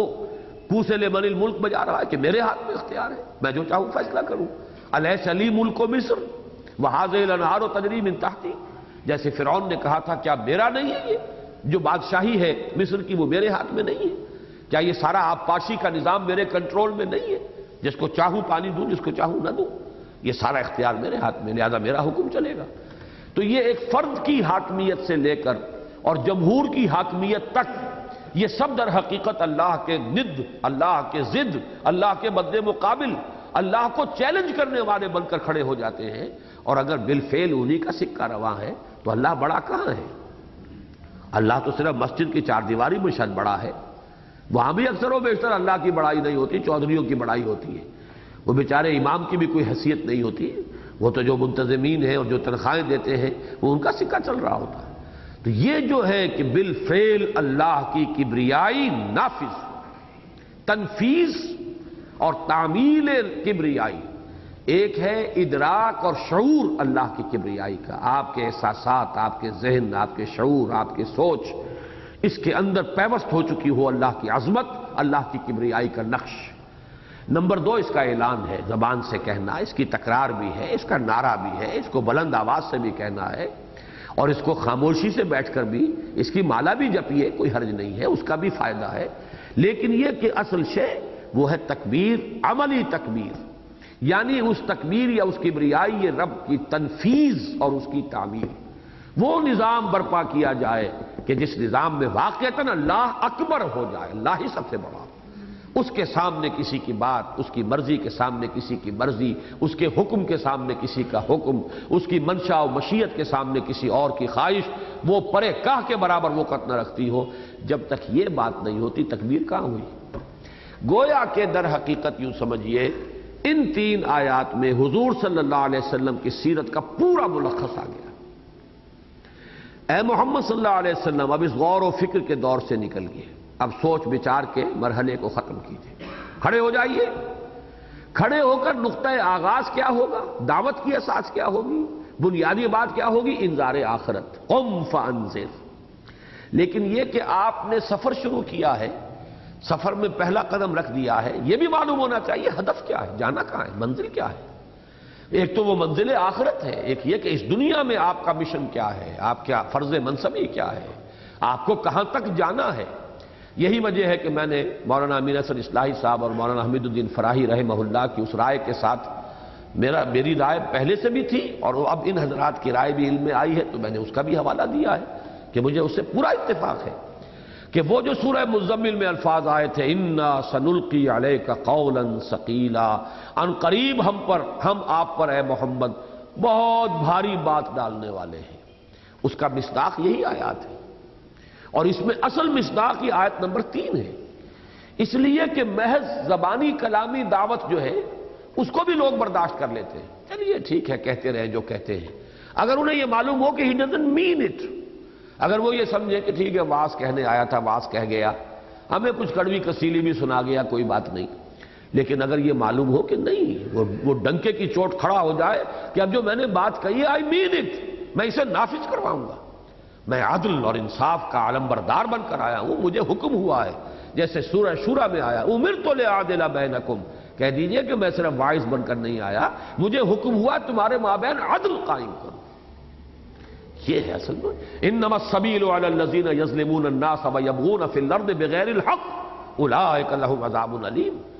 اصل میں تو ان لوگوں کو ہے ملامت ساری ان کے لیے ہے جو لوگوں کے حقوق غصب کرتے ہیں، لوگوں پر ظلم کرتے ہیں، ناانصافیاں کرتے ہیں اور خود زمین کے اندر سرکشی اختیار کرتے ہیں ناحق. حق تو صرف اللہ کا ہے، کبریائی صرف اس کے لیے ہے، حاکمیت صرف اس کے لیے ہے، سروری زیبا فقط اس ذات بے ہمتا کو ہے، حکمراں ہے ایک وہی باقی بتان آزری. جو بھی مد مقابل بن کر آیا وہ گویا کہ اللہ کو چیلنج کر رہا ہے، وہ گویا کہ اللہ کی حاکمیت کی نفی کر رہا ہے. لہذا اب اس کے لیے رسول کو کھڑا کیا گیا ہے. تمہیں ان سب سے اب پنجہ آزمائی کرنی ہوگی. ان سب کی اس کبریائی کا جتنا بھی انہوں نے اپنے لوگوں کی گردنوں کے اوپر اپنی خدائیوں کے جوئے رکھے ہوئے ہیں، ان سب سے نوع انسانی کو آزاد کرانا ہے اور اللہ کی بندگی پر لانا ہے. توحید رب عملی اعتبار سے بلند ترین اجتماعی سطح پر بھی نافذ کرنا، یہ آپ کا فرض منصبی ہے. اس سے وہ مشن معین ہوا. اور وہ اصول دیکھیے، میں نے کئی مرتبہ عرض کیا ہے، قرآن مجید کا ایک خاص اسلوب ہے جس کو کہ سورہ ہود کے شروع میں قرآن نے خود بیان کیا ہے. کتاب احکمت آیاتہ ثم فصلت من لدن حکیم خبیر. یہ کتاب ایک ایسی کتاب ہے جس کی آیات پہلے بڑی محکم کی گئی، بہت محکم، بہت پختہ، جیسے ٹھوک ٹھوک کر کسی شے کو بہت ہی گاڑھا بنا دیا گیا ہو، بہت ہی مضبوط. ثم فصلت من لدن حکیم خبیر، پھر ان کی تفصیل ہوئی ہے اسی ہستی کی طرف سے جو حکیم اور خبیر ہے. اس کی تحکیم بھی اور احکام بھی ہوا اسی کی طرف سے، اسے خوب مضبوط اور پختہ کیا گیا، اور پھر تفصیل بھی اسی کی جانب سے ہوئی. تو شروع میں یہ ایک ایک لفظ کے اندر جو ہے وہ گویا کہ یوں سمجھیے کہ جس کو ہم محاورے میں کہتے ہیں کہ دریا کو کوزے میں بند کیا گیا. ایک ایک لفظ کے اندر وہ حقائق ہے، وہ معارف ہے. یہی چیزیں ہیں جو بعد میں جا کر کھلی ہیں، یہی چیزیں جو بعد میں ان اصطلاحات کے حوالے سے آئی، ان اقیم الدین، دین کو قائم کرو. یہی چیزیں جو 3 مرتبہ پھر مکی صورتوں میں، مدنی صورتوں میں آئی، هو الذی ارسل رسولہ بالہدی ودین الحق لیظہرہ علی الدین کلہ ولو کرہ المشرکون یا وکفی باللہ شہیدا. 2 جگہ پر سورہ توبہ میں اور سورہ صف میں ولو کرہ المشرکون پر آیت ختم ہوئی، اور ایک مرتبہ جو ہے سورہ فتح پہ وہ آئی ہے وکفی باللہ شہیدا. لیکن هو الذی ارسل رسولہ بالہدی ودین الحق لیظہرہ علی الدین کلہ، یہاں ہوا سے لے کر کلہ تک ایک شوشے کا فرق نہیں. یہ ہے در حقیقت ہدف بتا دیا گیا، جانا کہاں ہے، یہ ہے آخری منزل، آپ کی جد و جہد. اصل بوجھل کام یہی ہے، اصل ثقیل کام یہی ہے. جھوٹے خداؤں کی خدائی کا انکار کرنا، جنہوں نے اپنی جو ہے محکومی کے جوئے رکھے ہوئے ہیں لوگوں کی گردنوں پر، ان کو ان کے اس سے نجات دلانا نوع انسانی کو. جیسے کہ بعد میں وہ سعد بن ابی وقاص یا ان کے کسی ایلچی کا وہ جملہ تاریخ کے اندر آیا کہ ہمیں تو بھیجا گیا ہے، انا قد ارسلنا، ہمیں بھیجا گیا ہے. کس لیے بھیجا گیا ہے؟ لنخرج الناس من ظلمات الجہالۃ الی نور الایمان ومن جور الملوک الی عدل الاسلام. ہمیں بھیجا گیا ہے، ہم مشن پر ہیں. اللہ نے بھیجا اپنے رسول کو، رسول نے بھیجا ہمیں صلی اللہ علیہ وسلم. اور وہ کام ہمیں کیا کرنے ہیں؟ لوگوں کو نکالنا ہے گمراہی کے اندھیروں سے اور نور کی طرف، ہدایت اور ایمان اور معرفت کی روشنی کی طرف، اور بادشاہوں کے ظلم و ستم سے نکال کر نجات دلا کر عدل الاسلام، اسلام کے عدل اور انصاف کے نظام سے روشناس کرنا. یہ ہمارا مشن ہے. تو گویا کہ قم فانذر میں حضور کے مشن، جو آپ کا نبوت کا جو اور رسالت کا جو بھی مشن ہے، اس کا نقطہ آغاز معین ہوا ہے، اور وہ ربک فکبر میں اس کی منزل، آپ کی جد و جہد کا ہدف کیا ہے. اب ان دونوں چیزوں کے بارے میں اصول تھوڑی سی بات عرض کر دوں کہ اس سے قطع نظر آپ عام دنیاوی اعتبار سے بھی اسے جنرلائز کر کے بھی سمجھ لیجئے. ہر تحریک کا معاملہ جو ہے اس میں 2 چیزیں ضروری ہیں لازماً. ایک یہ تعین ہو کہ شروع کہاں سے کرنا ہے. آپ نے غلط قدم ہی اٹھا لیا غلط سمت میں، تو گویا کہ وہ سارا کا سارا جو آئندہ کا مرحلہ ہے وہ تو پھر غلطی بڑھتی چلی جائے گی، سمت ہی غلط معین ہوئی ہے. دوسرے یہ کہ آپ کو معلوم ہو ہدف کیا ہے. وہ نہ ہو جو اقبال نے کہا ہے کہ وہ تیر نیم کش جس کا نہ ہو کوئی ہدف. ہدف صحیح معین نہیں ہوا تب بھی آپ کے وہاں تک پہنچنے کا، منزل مقصود تک کوئی امکان ہی نہیں. ہو سکتا ہے کہ آپ ایک ہی جگہ پر سرکل میں موو کرتے رہیں اور یہ سمجھیں کہ ہم حرکت تو ہے ہماری کافی، لیکن یہ کہ پیش قدمی تو ہوگی نہیں، اس لیے کہ ہدف تو ہے ہی نہیں معین۔ یا ہو سکتا ہے ایک ہی جگہ پر کھڑے ہوئے مارک ٹائم کر رہے ہوں، ظاہر بات ہے پسینہ بھی آ رہا ہے، تھک بھی رہے ہیں، معلوم ہوا کام ہم کر رہے ہیں، لیکن وہ کوئی 1 انچ بھی آپ نے آگے طے نہیں کیا ہے۔ تو ہدف کا بھی تعین صحیح ہونا چاہیے، اور اس کے لیے نگاہ بلند سخن دل نواز جاں پرسوز، وہ جو ہائیسٹ ٹارگٹ ہے اس کو اپنی نگاہوں سے اوجھل نہیں ہونے دینا چاہیے۔ چاہے یہ ہے کہ ابھی ہم ابتدائی مرحلے میں ہیں، ابتدائی ہماری جو ہے یوں سمجھیے کہ مراحل ہیں جن سے گزر رہے ہیں، اس کا بھی شعور ہو، لیکن یہ نہ ہو کہ کہیں کسی بھی درمیانی مرحلے کو ہم یہ قرار دے لیں کہ بس منزل پر پہنچ گئے، اس سے تو ہماری آئندہ کی جو ہے پوری کی پوری تحریک جو ہے وہ بالکل غیر مؤثر ہو کر رہ جائے گی۔ جیسا کہ میں نے کہا، یا تو پھر آدمی وہیں پہ ڈیرا لگا دے گا، یا باغ ٹائم کرے گا، یا سرکل میں موو کرے گا۔ ہدف معین رہنا چاہیے، لیکن یہ کہ یہ بھی معلوم ہو شروع کہاں سے ہونا ہے۔ ہم نے نعرہ لگا دیا کوئی جمہوریت کا نعرہ، اور کہیں کوئی سوشلزم کا نعرہ، کہیں کسی اور کا نعرہ، اور اگر ہم نے دیکھا کہ وہ نعرے چل گئے، روٹی کپڑے اور مکان کا نعرہ چل گیا تھا، تو چلو آؤ نا ہم بھی سیر کریں کوہ طور کی، ہو سکتا ہے کہ ہمارا بھی کام بن جائے۔ ایک نعرے سے ایک شخص نے پوری قوم کے اندر بجلی بھر دی تھی، تو ہم بھی کوئی نعرہ اور وہی نعرہ شاید استعمال کر لیں، یا کوئی اور نعرہ۔ کوئی نعرہ جو ہے جذباتی نعرہ سوائے اس انذار آخرت کے، وہ دعوت جو ہے اگر کسی اور نعرے کو اختیار کیا گیا تو وہ دعوت علی منہاج النبوہ نہیں ہوگا، بلکہ اصل شے یہی ہے کہ آخرت کا یقین، گویا کہ ایمان کی جد و جہد، اسی سے پھر وہ ہدف معین ہوگا، آخرت کی باز پرس کا احساس ہوگا۔ اور خاص طور پر مسلمانوں میں ایک اور کام کرنا بہت ضروری ہے، وہ میں نے کئی مرتبہ بیان کیا ہے کہ آخرت کے انکار کی کئی شکلیں ہیں۔ آخرت کا انکار ایک تو یہ کہ کوئی آخرت واخرت نہیں، وما ہی الا حیاتنا الدنیا نموت ونحیا وما یہلکنا الا الدہر، کوئی آخرت نہیں، دوبارہ پیدا ہونا ممکن ہی نہیں، مٹی ہو کر مٹی میں مل جائیں گے، بس دیٹس دی اینڈ۔ ایک تو یہ ہے، یہ بھی موجود تھے، ایسے لوگ موجود تھے جن کا قول قرآن مجید میں ایک سے زائد جگہ پر آیا، کوئی نہیں ہے باس بعد الموت۔ ایک یہ ہے کہ باس بعد الموت تو ہے، لیکن ہمارے کوئی سفارشی بیٹھے ہوئے جو ہمیں بچا لیں گے۔ معلوم ہوا کہ اب وہ جو اس آخرت کے عقیدے کا آپ کے عمل پر اثر ہو سکتا تھا وہ ختم۔ اس سے بھی کئی اور سٹل انداز ہیں۔ بعض لوگوں نے اپنی دنیا کے اندر جو اللہ نے انہیں کوئی دولت دی یا حیثیت دی، وجاہت دی، اسی کو دلیل بنا لیا کہ ہم اللہ کے لاڈلے پیارے ہیں، لہذا ہم سے کوئی محاسبہ وغیرہ نہیں ہوگا تو دوسروں سے ہوگا۔ یا یہ کہ ہم تو فلاں کا دامن پکڑے ہوئے، دامن تھامے ہوئے، ہم تو اس کے ساتھ نکل ہی جائیں گے، نحن ابناء اللہ واحباہ، یا دولت و ثروت کی بنا پر، یا کسی شخصیت کی اولاد یا اس سے متعلق ہونے کی بنا پر، ہم ابراہیم کی نسل سے ہیں، ہم تو اللہ کے بیٹوں کے مانند ہیں، نحن ابناء اللہ واحباہ، اس کے بڑے چہیتے اور لاڈلے ہیں، ہمیں تو اگر اس نے جہنم میں ڈالا بھی تو لن تمسنا النار الا ایاما معدودات، گنتی کے چند دن، یہ بھی دوسروں کی آنکھوں میں دھول جھونکنے کے لیے کہ اعتراض نہ کر سکیں لوگ کہ یہ کیا ناانصافی ہو رہی ہے، اس لیے ہمیں شاید وہ جہنم میں جھونک بھی دے، ورنہ وہ فوراً ہمیں نکال لے گا۔ یہ ہے وہ عقائد۔ اور سب سے سٹل انداز کیا ہے؟ جی بڑا غفور ہے، بڑا نکتہ نواز ہے، یعنی یہ سب کچھ تو ایسے ہی شاعری ہے جو قرآن میں آئی ہے،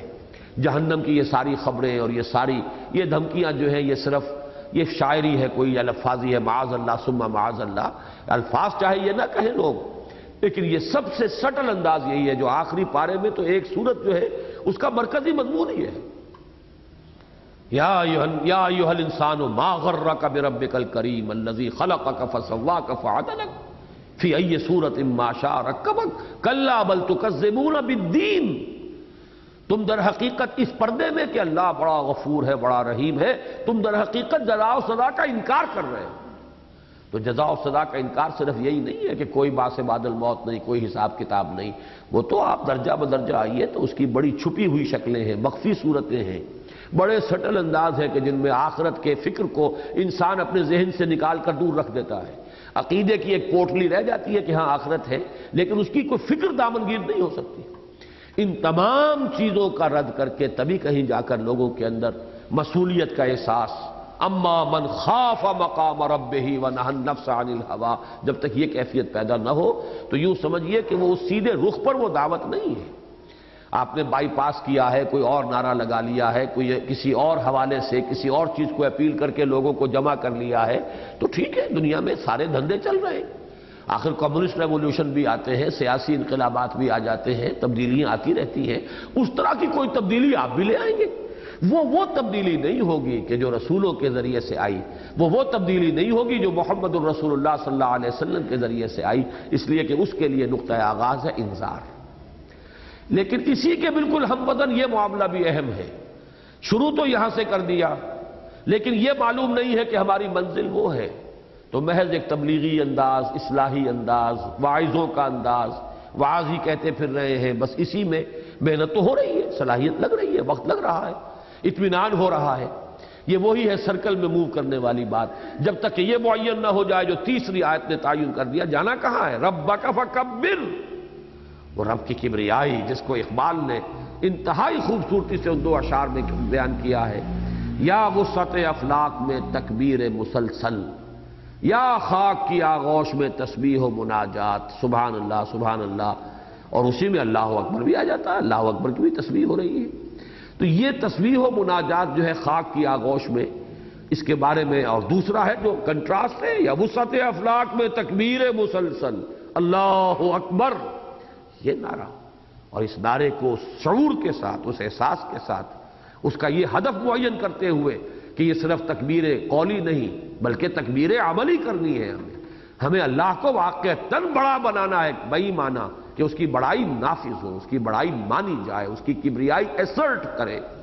ہر جگہ پر، زندگی کے ہر گوشے میں ہمارے تمام اجتماعی نظام کو اس کے تابع لایا جائے، اس کے لیے جد و جہد ہے۔ اور وہ ظاہر بات ہے کہ پھر جو بڑے ہیں ان بڑوں کی بڑائی کا انکار کریں گے تو اس اللہ کی بڑائی کی تنفیذ ہوگی،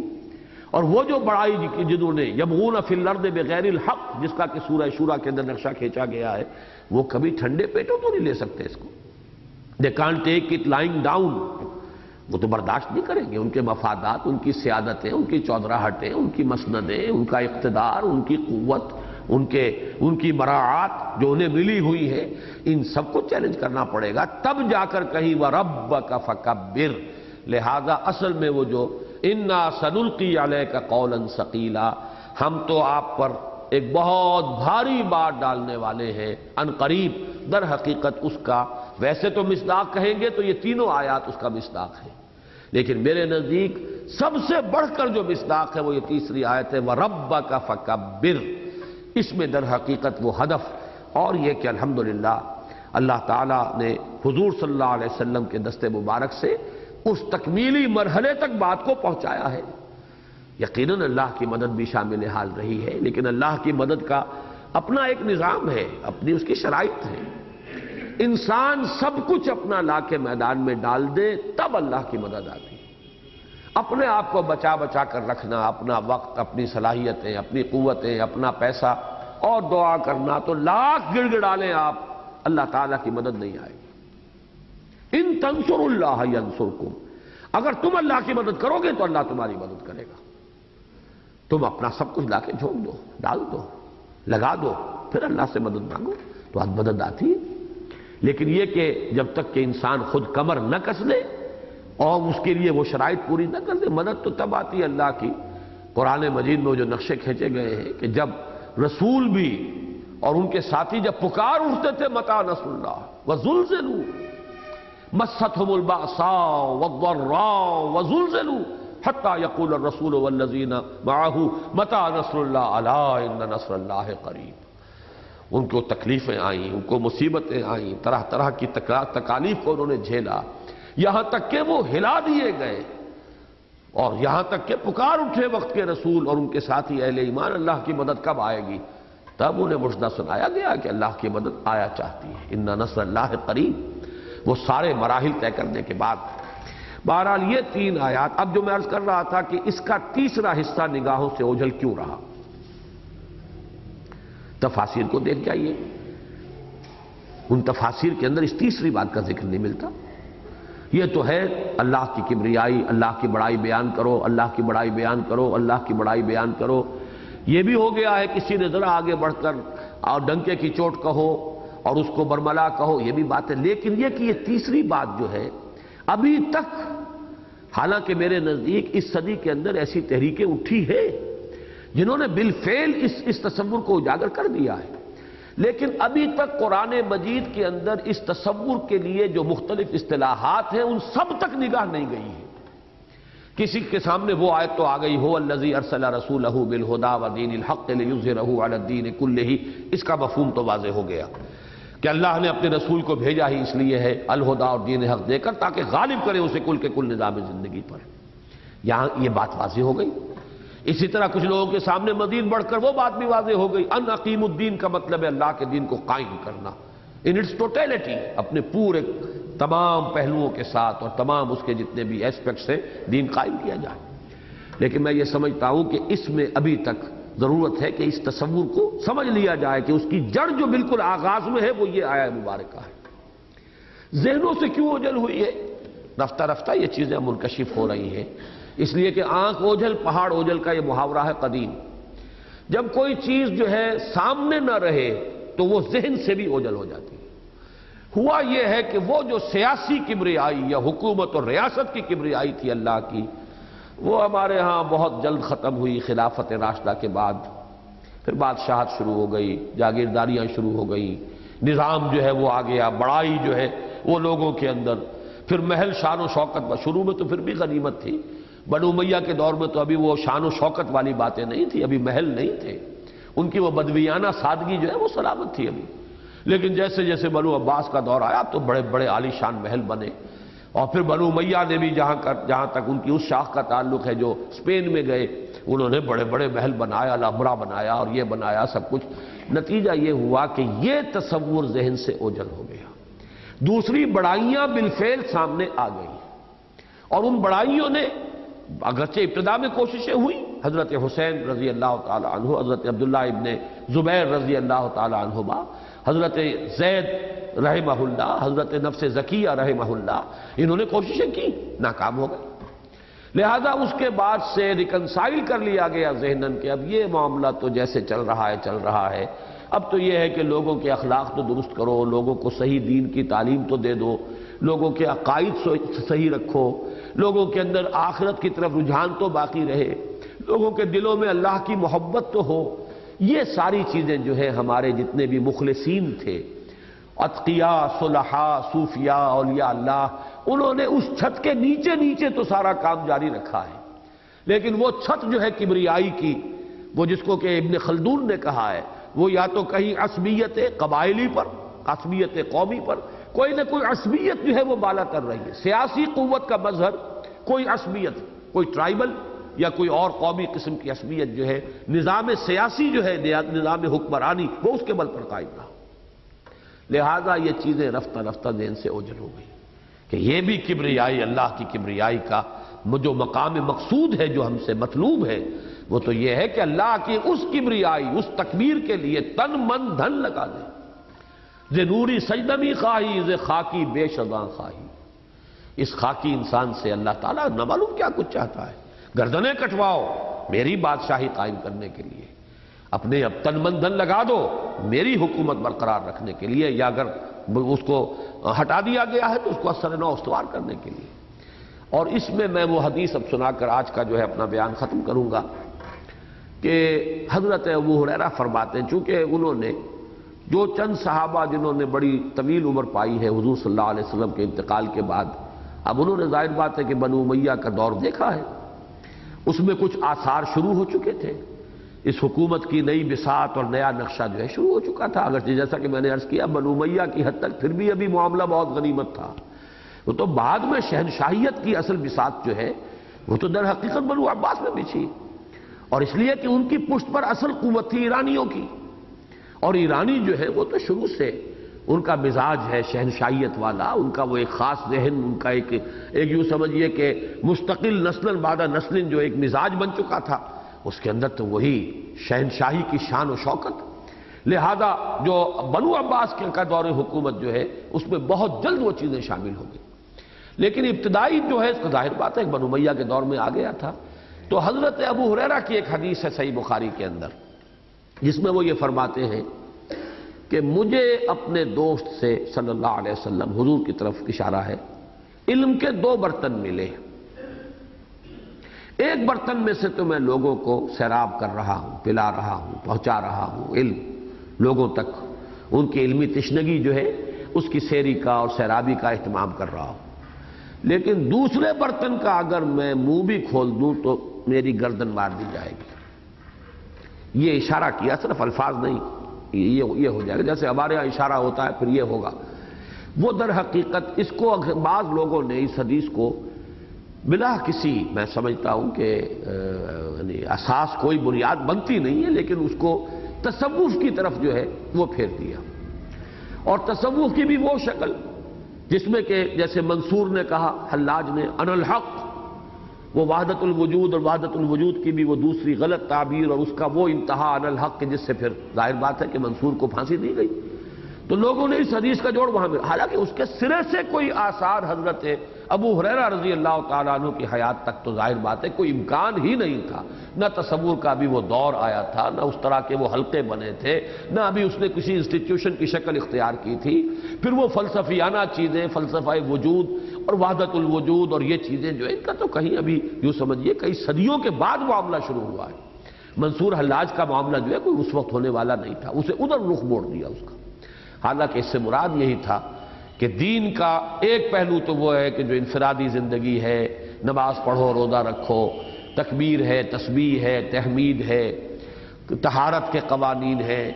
زکوٰۃ ہے، اس کے قوانین ہیں، یہ تو ہے کہ جو انسان کو کرنا ہی ہے، اور اس کے کرنے میں کوئی مانع نہیں ہوتا، کوئی رکاوٹ نہیں ہے، نہ کوئی حکومت، بدترین حکومت بھی کبھی اس کے راستے میں رکاوٹ نہیں بنتی۔ غیروں کی حکومتیں آئی ہیں، انہوں نے بھی ان پر قدغنیں نہیں لگائی۔ انگریز یہاں 200 برس حکمرانی کر گیا، اگر بنگال سے شروع کریں تو 200 برس ہو گئے، 1757 سے 1947 تک 190 برس تو ہو گئے۔ چلیے پنجاب کا معاملہ تھا تو اس میں 100 برس اگر کہیں گے تو اس میں تو پھر رنجیت سنگھ کا اور سکھوں کا دور داخل کیجئے تو پھر وہ بھی اس کے آس پاس پہنچے گا۔ لیکن یہ ہے کہ اس عرصے میں کسی رنجیت سنگھ کے زمانے میں یا سکھا گردی کے زمانے میں ضرور مساجد کی بے حرمتی ہوئی ہے، اور یہ ہماری بادشاہی مسجد جو ہے یہ استبل بنا رہا، گھوڑے بنتے تھے یہاں تو، اور انہوں نے اس درجے جو ہے گرے ہوئی حرکتیں بھی کی ہے کہ مسجدوں کی سیڑھیاں جو ہیں وہ قرآن مجید رکھ کر بنائے ہیں، اور ان کے اوپر خالصہ پاؤں رکھ کر جاتا تھا۔ وہ تو ایک بدترین سمجھیے کہ ایک عذاب کا دور تھا کہ جو آیا تھا اس علاقے کے اوپر۔ اسی لیے سکھا گردی اور سکھا شاہی جو ہے وہ تو ایک محاورے کا لفظ بن گیا ہے ہمیشہ کے لیے۔ لیکن انگریز اتنے عرصے یہاں رہا، اس نے کبھی نماز سے نہیں روکا، نماز پڑھو۔ یہ چیز جو ہے دین کا یہ حصہ، یہ دوام اور تسلسل کے ساتھ چلا آ رہا ہے، لہذا یہ حصہ سب کو معلوم ہے، ہر شخص جانتا ہے، چاہے نماز پڑھتا ہو یا نہ پڑھتا ہو، اسے معلوم ہے کہ دین میں نماز ہے، 5 نمازیں روزانہ پڑھنا فرض ہے، معلوم ہے۔ اس لیے کہ مسلسل نگاہ کے سامنے رہا ہے معاملہ، وہ بابر کا دور ہو، وہ لودھی کا دور ہے، وہ کسی اور کا دور ہو، وہ کوئی ہندو راجہ ہو، اس کے ہاں مسلمان بھی آباد ہیں، فرض کیجئے ریاستوں میں مسلمان تھے، لیکن کہیں کسی نے اس دین کے اس حصے کو نہیں روکا۔ زیادہ سے زیادہ ہندوستان میں گاؤں کے ذبیحے کا معاملہ ہے کہ یہ ہمارا چونکہ ایک مقدس حیوان ہے اور ہماری یہ دیوتا یا دیوی کی حیثیت رکھتی ہے، لہذا اس کو نہ ذبح کیا جائے۔ اس کے سوا یہ کہ دین کے اس حصے میں رکاوٹ نہیں آئی، وہ تو موجود ہے ذہنوں میں، لیکن وہ ایک حصہ جو ختم ہوا تھا، اور وہ ہے نظام حکومت، ریاست کا نظام، اللہ کے احکام کے تابع ہو کر، اور کونوا عباد اللہ اخوانا، سب برابر ہو آپس میں، کوئی تم میں حاکم و محکوم نہیں، تمیز بندہ و آقا فساد آدمیت ہے، سید القوم خادمہم، تمہارے ہاں تو حاکم وہ ہوں گے جو خادم ہوں گے لوگوں کے، یہ نہیں کہ ان کے محل ہوں۔ ہمارے لیے تو آئیڈیل جو حکومت ہے وہ ابو بکر عمر کی ہے رضی اللہ تعالیٰ عنہ، اس کے اندر وہ تو واقعتاً خادم تھے۔ اس اعتبار سے یہ حصہ جو دین کا تھا، اب اگر اس کو کوئی بیان کرتا تو ظاہر بات ہے گردن ماری جاتی دور شہنشاہی کے اندر۔ اس کا تو مطلب ہے آپ انسٹیگیٹ کر رہے ہیں عوام کو شہنشاہیت کے خلاف، بادشاہت کے خلاف۔ آج ذرا یہ بات سعودی عرب میں کر کے دیکھیے، اور وہاں سے پتہ ہی نہیں چلے گا آدمی کہاں گیا، اس کا وجود ہی نہیں رہے گا کہیں پہ، اس لیے کہ اس وقت یہ چیز جو ہے شہنشاہیت اس کو گوارا نہیں کر سکتی۔ نتیجہ یہ ہوا، یہ نہ ہمارے بیان میں رہا حصہ، نہ ہمارے تصور میں رہا، نہ ذہنوں میں رہا، ہوتے ہوتے اس درجے اوجھل ہوا ہے کہ تکبیر کے معنی ہی میں سے خارج ہو گیا کہ تکبیر کے معنی یہ بھی ہے کہ اللہ کی کبریائی کو نافذ کرو۔ اور مجھے زیادہ جو حیرت ہوئی، میں سمجھتا تھا کہ اس دور میں وہ حضرات مثلا مولانا مودودی جو بہرحال ایک تحریک لے کر اٹھے ہیں اور ان کے پیش نظر شروع سے بھی حکومت الہیہ کا قیام تھا اور ان کے سامنے یہ تصور تھا، اسے انہوں نے خوب واضح کیا ہے کہ ہمارا دین صرف نماز روزے کا دین نہیں ہے، ہمارا دین صرف مسجد کا دین نہیں ہے، ہمارا دین مکمل نظام حیات ہے، مکمل نظام زندگی ہے، یہ اپنا غلبہ چاہتا ہے، استیلا چاہتا ہے۔ یہ حقائق اس صدی میں جا کر اور یہ منکشف ہوئے لوگوں پر دوبارہ،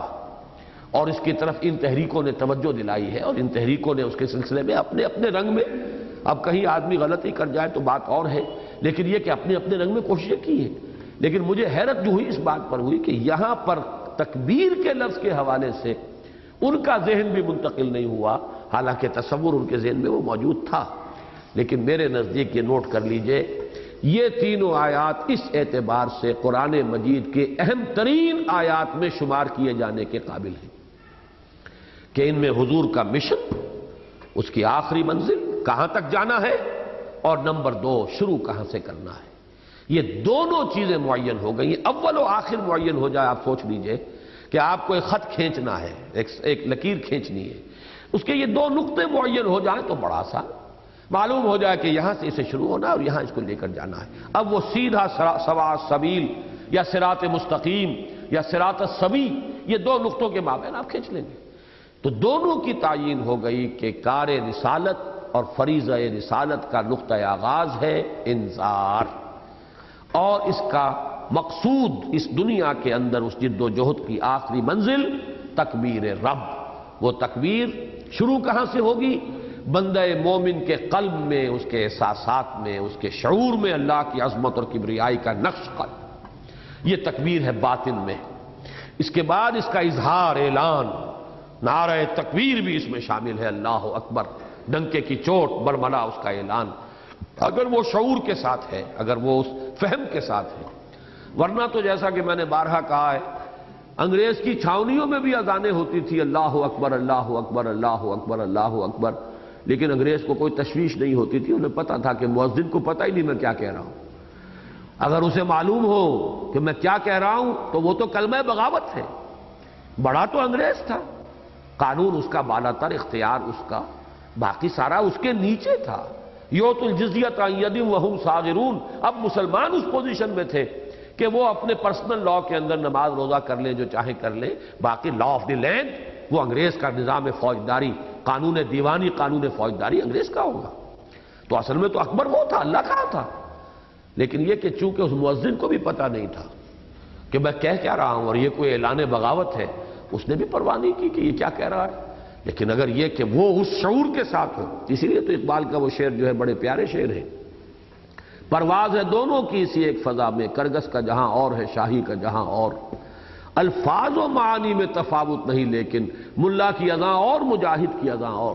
یہاں ملا کو یوں سمجھیے کہ وہ روایتی مذہب جس میں نماز روزہ اور یہی چیزیں رہ گئی ہیں صرف، وہ بھی اذان دیتا ہے، اور ایک وہ مجاہد جو باطل کو للکارتا ہے، جان ہتھیلی پر رکھ کر میدان میں آتا ہے، وہ بھی اذان دیتا ہے اللہ اکبر۔ تو ملا کی اذاں اور مجاہد کی اذاں اور۔ تو تکبیر رب در حقیقت کار رسالت یا فریضہ رسالت کی کا وہ ہدف ہے، وہ آخری منزل ہے۔ اور ان 3 آیات کو میں پھر ایک مرتبہ دہرا رہا ہوں، میرے نزدیک سیرت النبی کے اعتبار سے بڑی اہمیت حاصل ہے۔ بلکہ میں اگر اس وقت یہ کہوں